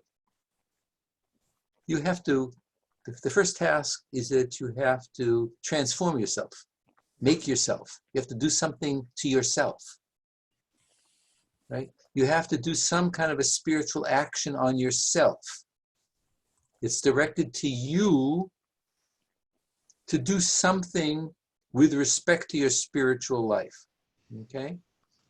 So I'm going to go slowly through this. I know that Maytala told me that she's interested in how these interpretive processes work. I think a number of the others are. So watch how we go through this, okay? So that you can begin to see this case of spiritual hermeneutics up close and personal, okay? So the first task is aseh lecha, not just make for yourself, like you the Levites should make for yourself, rather than, let's say, Joe Schmo, who's from the tribe of Judah, can't make it. No, it's now directed to each individual, to transform yourself, do something for yourself. What do you have to do? Now, it says two chatzotzrot. So one of the ways in which the spiritual hermeneutic can sometimes work is that a word can be split apart so that it opens up a new spiritual realm. So the word for trumpet in Hebrew is chatzotzrot, which is understood by the Magid as if it said two chatzi tzurot, right? Two forms. And we'll see that the two forms is the human face and the divine face. And you have to come to a level of spiritual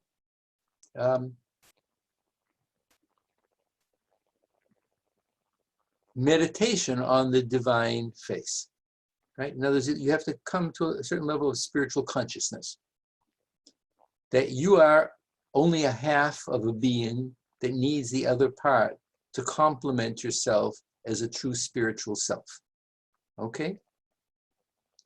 And then the word kesef is not simply a metal, because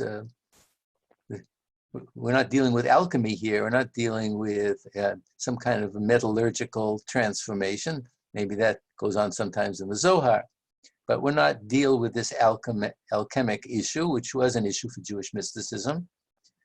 But the notion of kesef doesn't simply mean silver, but for the spiritual life, it's related to the verb kasaf, which means to yearn or to pine or to desire God.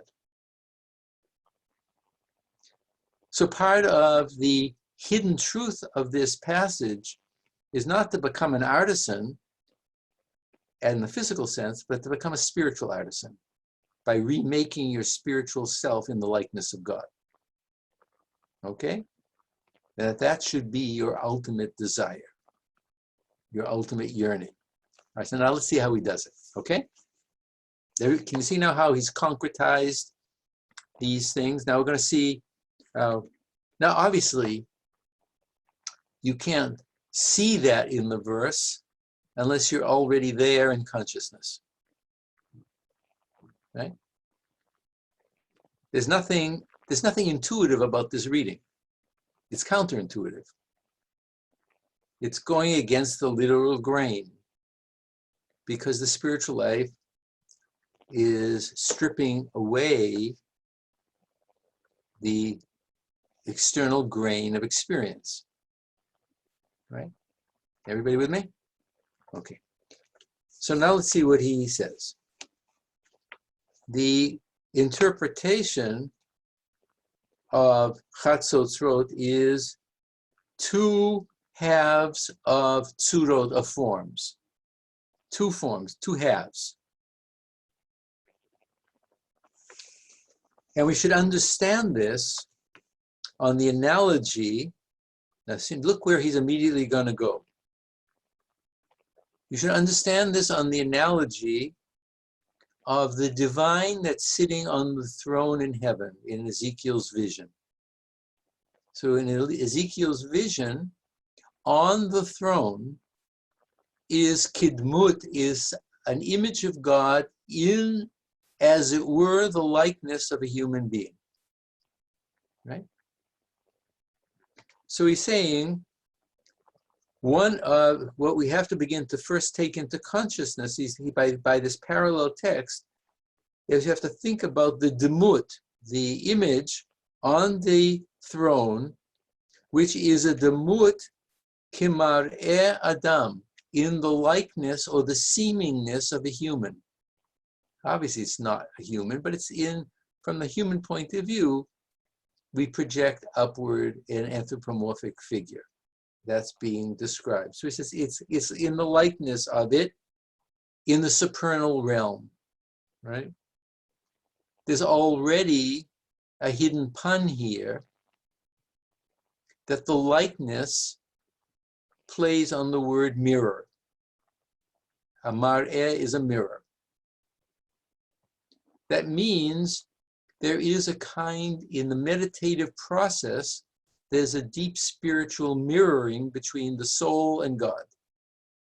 And one has to get to that place in consciousness where your demut, your selfhood, receives the higher image into itself to complete who you are. Right? You are a self, but made of flesh and blood. And through the shining of a likeness of of that mirror shining down into you, that your being is illuminated and you become a completed self by receiving the image of God on high. So you're, in a certain sense, you are not yet a completed image of God. The Bible says God created man in his image, but one has to become, let me just let Steve in, one has to activate the deep spiritual image so that it becomes actual. Okay, so now let's go on. So that's how now he's on his way, right? By adducing the Ezekiel passage, he's now introducing the relationship between the spiritual microcosm and the divine macrocosm, or the divine image in which the person is made, or the need to have one's inner mirror transformed, your soul, by the divine mirror that shines on it. But you see how complex it is, right? You begin with your broken self because you're not there yet. You're just a creature of flesh and blood.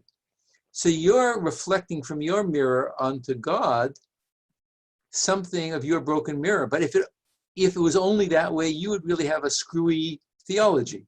It'd be based on what you're projecting upward from your broken image of God, right? Because you're not completely there yet as being made in the image of God. You're in process. So while you're in process, your theology is in process. And it can be a really screwy theology, right? With whatever it means.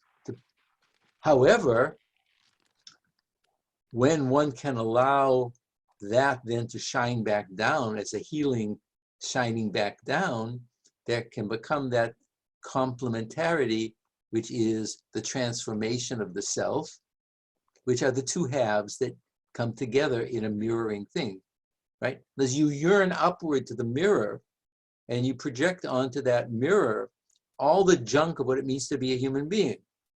But if you make contact with that mirror and you allow that mirror to reflect itself back down into the soul, then there can be a healing inward, okay? And we're going to see how he's going to do that, right? He's going to use these passages to teach you this process, or to teach you a hint of this process. You've got to do it for yourself. He's going to give you a hint. He's not going to tell you all the ways to do it, but he's going to give you some hints. So let's go. So he now says, why is the self not completed as in the image of God? It's not a complete demut or a complete image. Just take a look at the very spelling of the word Adam. The Hebrew word Adam is, when we think of ourselves as creatures of flesh and blood who have not yet been spiritually transformed, we are Adam with the last two letters, DM. DM is dumb. It just means blood, creature of flesh and blood, right? When you are simply a natural being, your reality is dumb. You're a creature of flesh and blood. That's one half of the forms. That's one half. Everybody with me? Yeah. Okay. So then you're one half of that form.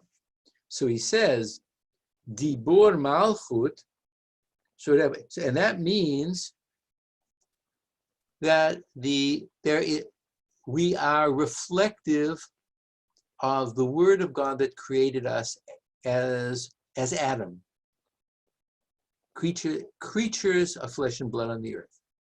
Okay. However, if you cleave to God, mitabek, if you cleave to God, the Holy One, that is, you begin the process of reflecting upward and try to make contact through some spiritual effort. You make contact with God, who is the source of all being. The source of all being is that God in Hebrew is an aluf. He's the source of being, which is referring to the letter aleph, the A of Adam. So if you add the A of Adam, which stands for God as the supreme Lord of all being, the aleph, and you add that to yourself as a creature of dam, of flesh and blood, you become a true person. Wonderful. So a true person then is this complex integration of natural self and supernatural self, or natural earthiness and this divine quality that you have to earn. You have to come to that. Your normal self-awareness is only as a creature of blood that has to survive, that has to eat, and do everything that we do as physical beings. But when we are aware of a higher spiritual apex, that's the A, and then you become this fuller person, and you become an Adam, and that was the Demut Adam, the image of Adam on the throne, right? He's using that image to really talk about this spiritual transformation of awareness by becoming more than just a natural self. Okay, so let's go on. There's a lot, you see, he packs a lot into a couple of little words, letters. Professor, I'm sorry, this is page 97 again? No, page 18. 18. Okay, thank you. Volume 2. Oh, Sorry. volume 2. Sorry. Oh, sorry. okay. Yeah. So now he goes on to say, the Holy One, blessed be he, effected several stages of tzimtzum, right? That he was tzimtzumim. There was, in other words, all that we talked about of this, as you go down from the apex of the A of the divinity down to where we start as creatures of flesh and blood, is a series of contractions of God's creative energy. But even though we are dumb or flesh and blood, we are still connected to the created process of God. But to link us back to the source, you have to begin in consciousness to add that aleph into your skill set, right? Into your spiritual toolbox, into your consciousness. So God contracted God's self through several worlds, so there would be connection, achdut, unity with the person. So here we have another focus on what unity means, right? God wanted to bond with creatures. God wanted to bond with the human being. And so that required an infinite series of contractions of spirituality and materiality until it landed on our funny bodies. But within our bodies is this connection, which is the apex, that's the aleph, which has to be awakened and aroused by yearning, which will then allow you to begin.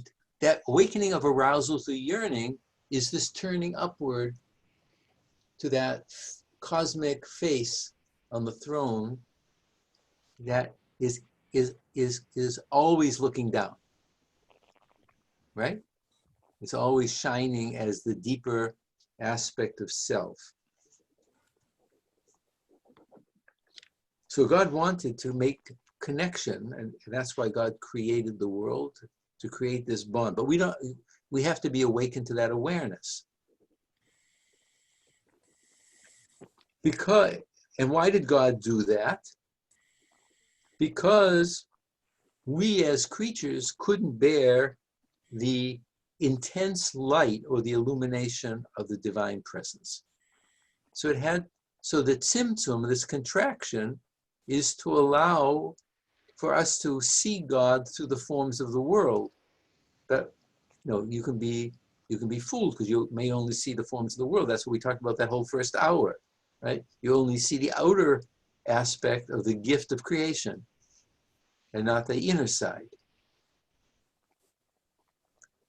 So a human being has to remove themselves in kind of consciousness and in spiritual action from what we would consider to be their materiality, their gashmiyut, which is to say, all those external covers and frames and cognitions that separate you from God.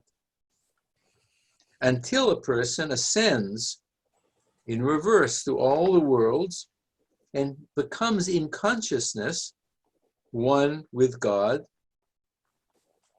and he is annulled from actuality. So here we come back to Sam's issue. Being annulled from actuality means you're annulled from your self-awareness as just simply a creature of flesh and blood, and then you are called an atom because you have been brought back to this spiritual completion. So now let's go on. I can see we're never going to get to the Magid, but maybe we'll carry on next week. Hey, you can start with any text and they come together, so don't. Okay, so let's go on. I'm moving on with the Hebrew. Can you already see the remarkable revelation that he's now given just through a couple of lines, right? So now he's going to continue with that language of the passage from Ezekiel, which we had just been talking about, that of the atom part of it, right? So now he's going to say, and this is the true meaning, this is the spiritual meaning, when it says that divine figure on the throne was a demut on the kisei, was an image on the throne. Well, you say, well, I understand that as an image. It's an image of a figure on the throne.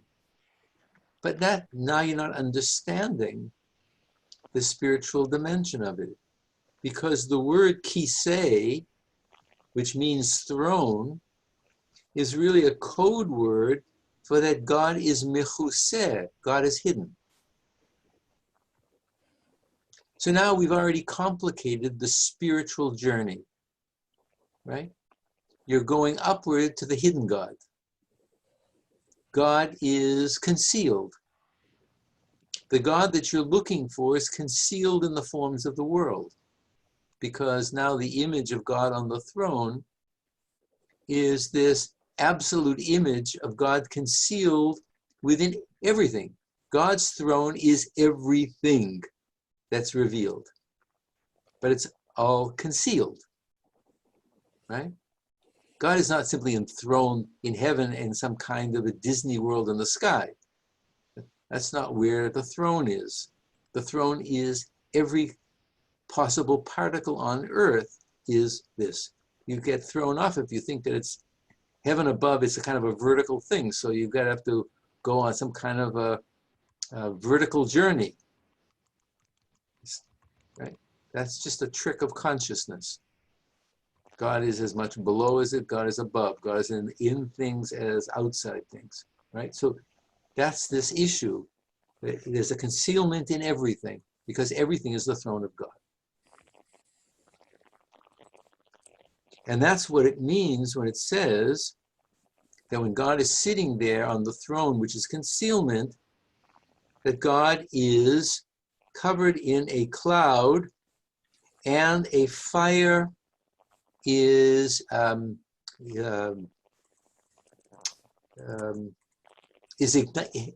being ignited. It's a constantly igniting flame. It has caught fire. So what does the word cloud mean, he says? It means that in the beginning of your search for God, everything is darkness and obscure and hidden. It's the hidden part of the Ayin within the Yesh, right? And it's this hiddenness, this concealment. It's this concealment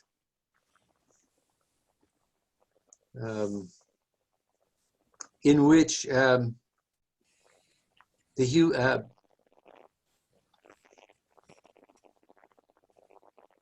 it's this concealment of God's being which dwells within you and in all things.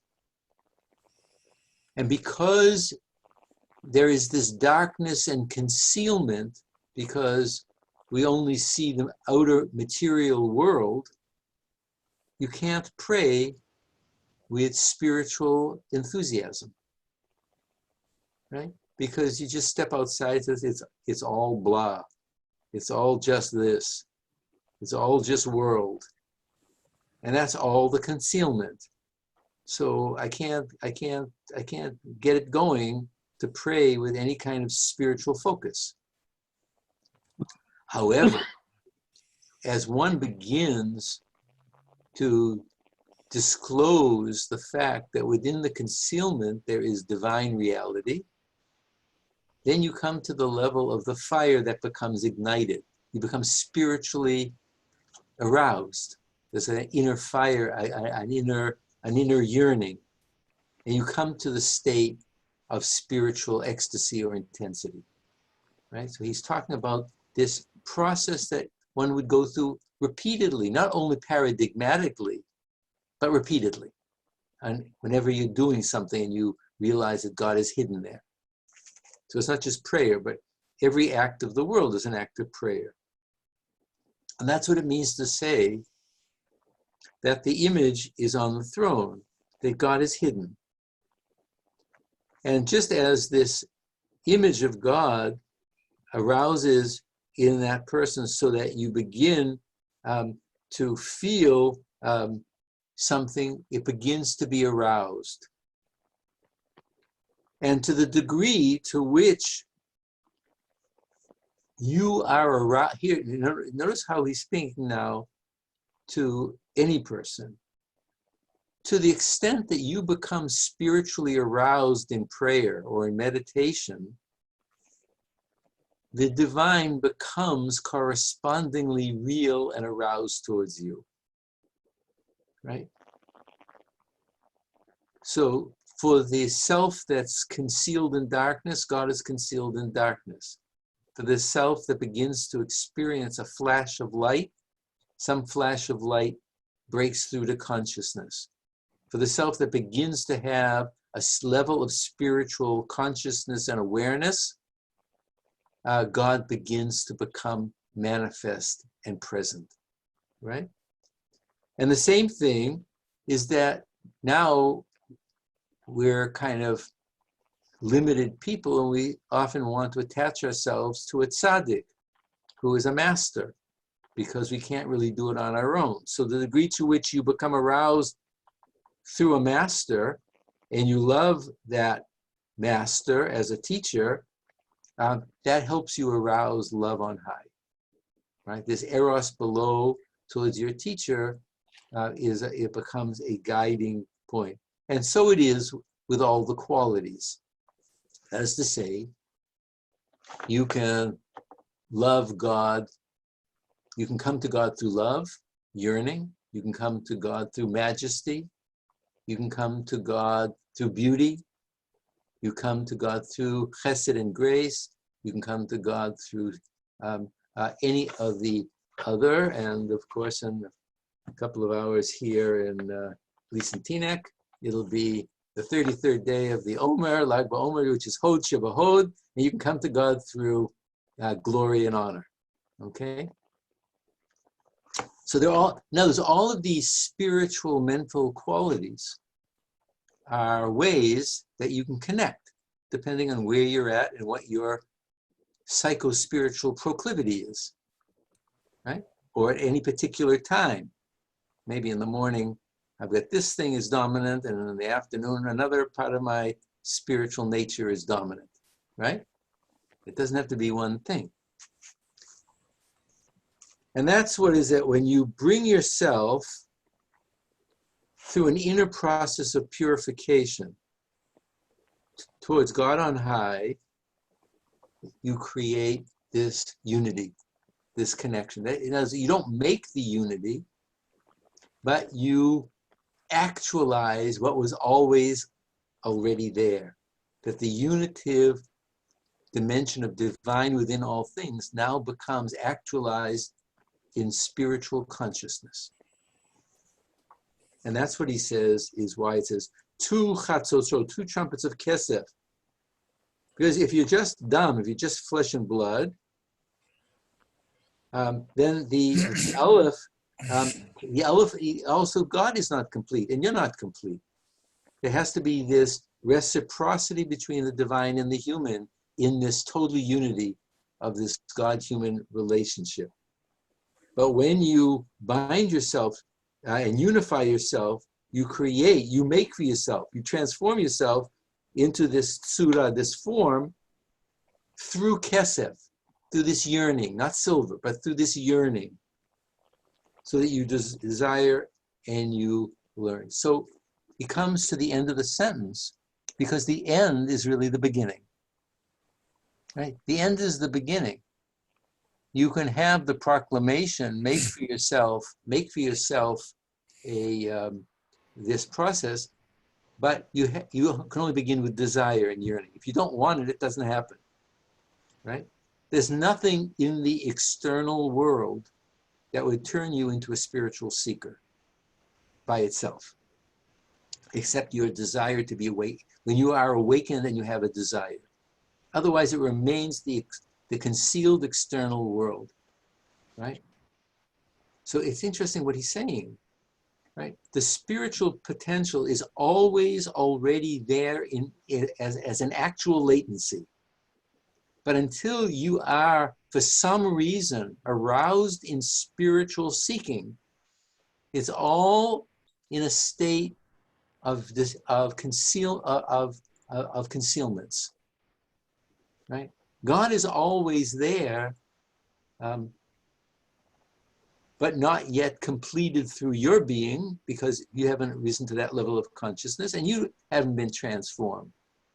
So somehow you have to have the desire for that Aleph, that divine apex, which then raises the self up. That is the stimulus. Otherwise, the world just is a series of concealments. Something in that external world of our everyday life has to ignite something in your soul.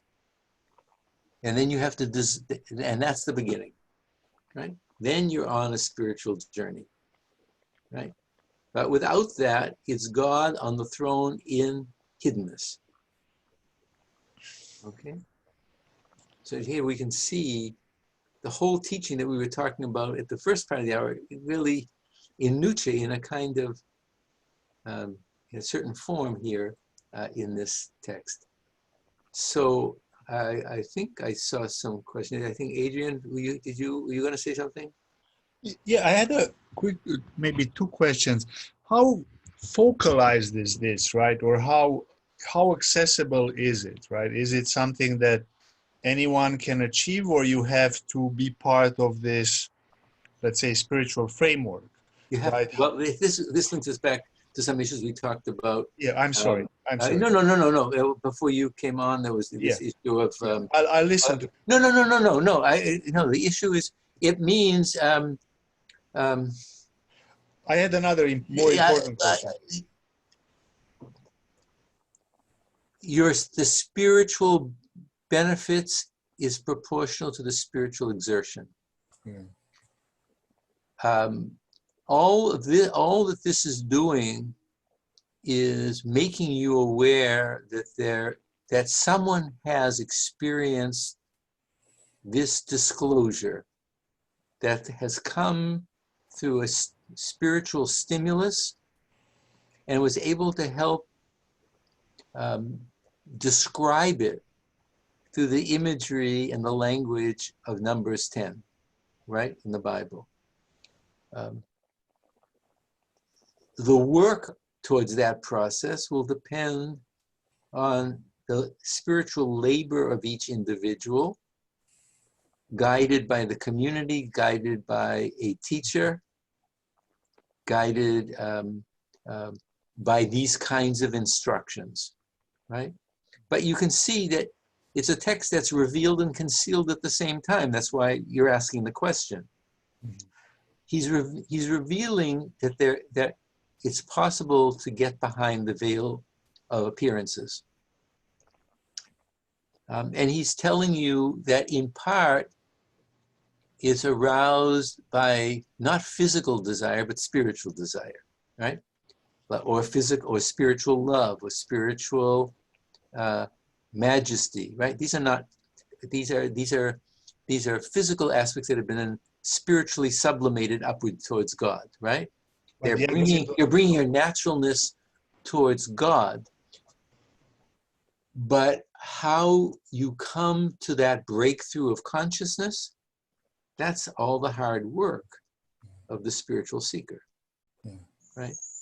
Which may be the hard work of the spiritual seeker who also has to do the practices of the mitzvot, of the commandments. That becomes part of that daily spiritual regime of realizing that there's a spiritual flow in contact with everything that one comes in contact with in the world, right? Et cetera, et cetera. There's the sacred and the profane is that the sacred is hidden within the profane. Yeah. So how you operationalize this, which is part of what you're saying, would be part of the techniques that you would be taught or be able to practice if the master would teach that to you. So some of these are, so we have a kind of beginning point in desire and an end point in revealment of concealment, right? So there's a whole process. But how to operationalize that is that whole process of opening the spiritual eye and being able to see everything that we were talking about, the first part of the class, namely that there is this Ayin, the sacredness in the Yesh, in the actuality, and that in actuality, all Yesh is really Ayin, and you have to come to see that other side, right? And to be aware that you are an expression of God. But that's the spiritual work that's only hinted at. So the esoteric is hinted at through these exoteric descriptions. But the description of this esoteric process through scripture is only a fragment. And then each person would have to operationalize it to their own training or the training of a particular teacher. So, right? Yeah. So I gave you one hint about how the Zevolf, you're looking up and then you're looking inward. Maybe you hadn't joined at that point, but you'll get it when you listen to it. So, but I think part of what we're beginning to see is the very process of reading scripture as a contemplative hermeneutics is part of that spiritual process of enlightenment or self-awakening. Now, you couldn't do this on your own, right? Because you're not necessarily, you abstractly, not necessarily a person who would perceive that in the Torah, right? So the tzaddik is illuminating this in the Torah. And then he's taking you on a journey that reading that verse intertextually with Ezekiel can be describing an inner spiritual journey that all of us would like to be on. But the stages of transformation are not described. We have the curve, right? So how do you practice this issue of disclosure? How do you begin to meditate on the oneness so that you get to that place? Okay, so that would be that next level when you're part of the inner circle, right? We're reading this from the outer circle. But we're getting a hint of something on the inside which is enormous. As they're disclosing this incredible revelation of unity. And this mysterious correlation and coincidence between the divine image and the human image, how they complement and deepen each other. That's a kind of an astonishing issue here, right? There's this fullness, the fullness of the humanity becomes part of that fullness of the divine majesty, and the divine majesty is completed through the self. That's part of this daring that goes on. So it's, anybody have any other kind of thoughts about this passage? So let us, we have about 20, 25 minutes more. Let's just take about 15 more minutes, because one's head can go cuckoo with this. But let's go back now to that Maori Naim, and we'll continue with this next time as well, because I keep promising it. But what I think now, some of the things that I mentioned last time can begin to be a little bit clearer. You know, this is a long process of how to begin to experience these issues in a because the terms are only become alive over a period of time. We've only been together 6 times, right? That's not a lot of time to begin this process of disclosure. So let's go back to the text from the Maori Naim that we began last time, from Genesis. You have that from the Chernobyler that I had given you from last time. I want to go back now to the same text.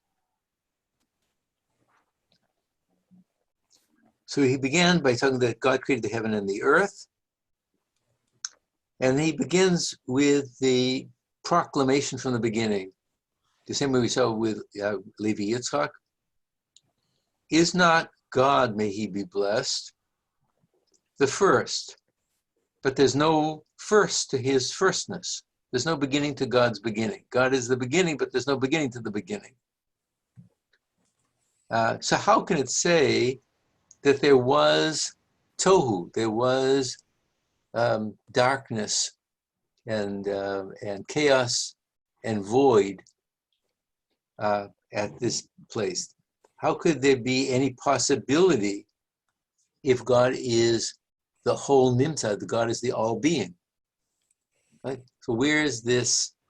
Why does it talk about darkness? What is the spiritual significance of darkness? What's the spiritual significance of tohu vavohu? If God is the only reality that is the nimtza, what could be, and there's no before the before, and God is the all of the present all. So what has God revealed through God's Torah that seems to be doesn't make any sense, right? So he's raising a puzzle that's really only going to serve him as a jumping board. So let's see where he goes. So he says, oh, I'm going back to something we did last time very quickly, but it's important to do it again. Behold, the creation was for the sake of the Torah and for the sake of Israel. There, namely, to reveal God's godness to Israel so that they would know and comprehend God's existence or God's reality, even though God's whatness, his quiddity, his mahut, is impossible for the human mind to grasp, when they will know that there is a God who is existent, and they will do all of their deeds for the sake of God, etc. We'll come back to this. So now, in the light of what we've been talking about earlier today, you can see what he's saying. He's a rabbi speaking to the Jewish community. He's not, so obviously it sounds parochial, but it's not an ultimate parochial teaching, but he's speaking to his community. And he's basing himself on actually a passage in the Midrash of Genesis Rabbah, where God creates the world with Israel in mind and through the Torah. But we don't have to focus on that. He's using rabbinic traditions on the way. But what he's saying is that the purpose of creation was that God's godness would be revealed to human beings in some way. Not God's will of the Ten Commandments yet, but God's godness. So there's something about the revealment of the Deus Revelatus, the revealed God, from the Absconditus, the hidden God. Something is revealed outward of the mysterious totality of divine vitality and creativity. You would have no way to know that. Everything that we see now is a testimony to God's godding. But without the creation, there would be no testimony to God's godding. So God has created the world so that the human creature, here symbolized by Israel, the Jew, and the Torah would become also a means to come to that awareness and consciousness. And that you would take everything that happens to you and turn it into a spiritual exercise, l'shem shamayim, for the sake of God. In other words, you link it back to a God consciousness, right? Can you understand? This is the whole theology in a nutshell, right? What he's saying is that God, from the absconditus, the hidden God, God's desire was an expression of love. The revelation of Revelatus is the revelation of love, so that the human creature who has spiritual consciousness could become aware of God through the experience of the material world, which is a testimony to God's godness or God's godding. But only through this guidance that you're aware that it's God's godding that's behind this as a totally unity and reality, right? You could not know that, as we said at the beginning of the hour, as a natural person. There's no way you could know that as a natural person, right? You would just be like we are, we're naturally polytheists. You wouldn't, how would you get there without this instruction of the spiritual truth? However it comes, through a teacher, meditation, revelation, scripture. So then let's go on. And therefore, everybody could come, l'kayem, to establish or to make real b'chol drachecha da'eh, that you should come to God consciousness and know God through everything, right? So in its core, that is the issue, not just in the non-commanded things, but in everything that you would have a God consciousness. And to liyached et atzmo, and a person then could unite their essential being, right? That's the act of unity and unification. It's always already connected to God, but when you are triggered to this new awareness, you bring that consciousness back to God, and that is the yichud, that is the act of unity and unification. Because there's nothing but God. Ein zulato. The Efes Bilton, there's nothing like him, right? But notice again this radicality of Ein zulato, there's nothing beside God, right? So as we've been saying frequently, you can live in the tradition and you live in a different language of the tradition. So one of the final sections that any Jew who recites the 18, 19 benediction prayers in the morning and in the afternoon and the evening, we say 3 times a day, what they will say right before that is a section that was glorified in the Middle Ages through poetry, Ein Zulatecha. There's a whole, it's a liturgical section called No One's Like You, right? But that no one's like you is simply a celebration of God who's done wonders in history and nature, according to the exoteric tradition. It's recited by every Jew 3 times a day, and they don't, it just passes by, but that's really what it's focusing on. From the esoteric tradition, Ein Zulatecha means there's nothing but you. There's no one, the likeness of you who could do all these great things. Can you see the conceptual leap into, you're going 180 degrees to the other side, right? You're saying the same prayer as everybody, but your consciousness is totally different. And there's no one like him, and there's no place devoid of God. As it says, the fullness of the earth, his God's kavod is full of the earth, but his kavod is called levushin. We talked about this at the end of last time. Garments.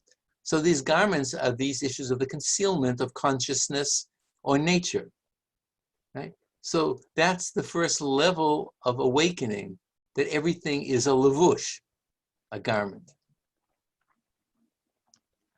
And the whole world is God's garment. Levushav, shemeluvash b'chol davar. So God is enrobed or garmented in everything. So here we get, this is, right, the theology in a nutshell. And this is what, at this lower level, as we said last time, is what's called Adonai, right? The name that people can actually pronounce, the divine name that people could actually pronounce in prayer. Not necessarily in secular speech, but in prayer. Because it's the language of Adanim, it's the language of the sockets, it's the language of the things that hold things together of the tabernacle. That God descends through all these levels, here's the Tzimtzum, through all these levels of materiality, and the worshiper has to unite this with the source from which it all has come. And that is the tetragram. That is the unpronounceable 4-letter name of God, right? So the very name of God, which is ineffable, you don't pronounce it, is pronounced with an earthly form, because we always see the earthly exterior and not the spiritual interior, which is the ineffable name. And it's precisely that dimension which is mehave. He's playing on the divine name, which is causing all things to be. Okay, so I think we sort of, now he's going to turn, and I think that's what we're going to pick up. I think next time we're just going to really zero in this. He's now going to turn to what spiritual labor and spiritual actions are. So for next time, we're going to go on with the Ma'ori Naim. There's going to be some other very interesting stuff from an article by Weiss on contemplative consciousness that I will send the scan to Tzvi. And then there's an essay that I wrote on the Rabbi of Gore on his notion of transcendental consciousness. So we'll be talking a little bit about those things. But I think next time we're going to just jump into this text to get a little bit deeper into this, and then I'll complement the two reading things with some other sources that we'll take a look at. Okay, so but I think a part of my goal is to try to be a conduit to help you experience not only this language, but the spiritual reality that's being reflected here, and that's the first step towards its experiential confirmation and actualization. Beyond, other than that, they're just words and theological descriptions. Okay, so keep looking good. Everybody's good. Keep staying healthy. Please send me papers. I won't be able to read it all if it comes in a flood. You know who you are. You know who you are. All right. I'm gonna. Everybody, be well. Do something nice for yourself, and happy Lag BaOmer for those who want to join Shimon Bar Yochai in a good meditative place. See you later. Happy Lag BaOmer. Bye bye. Right. Okay.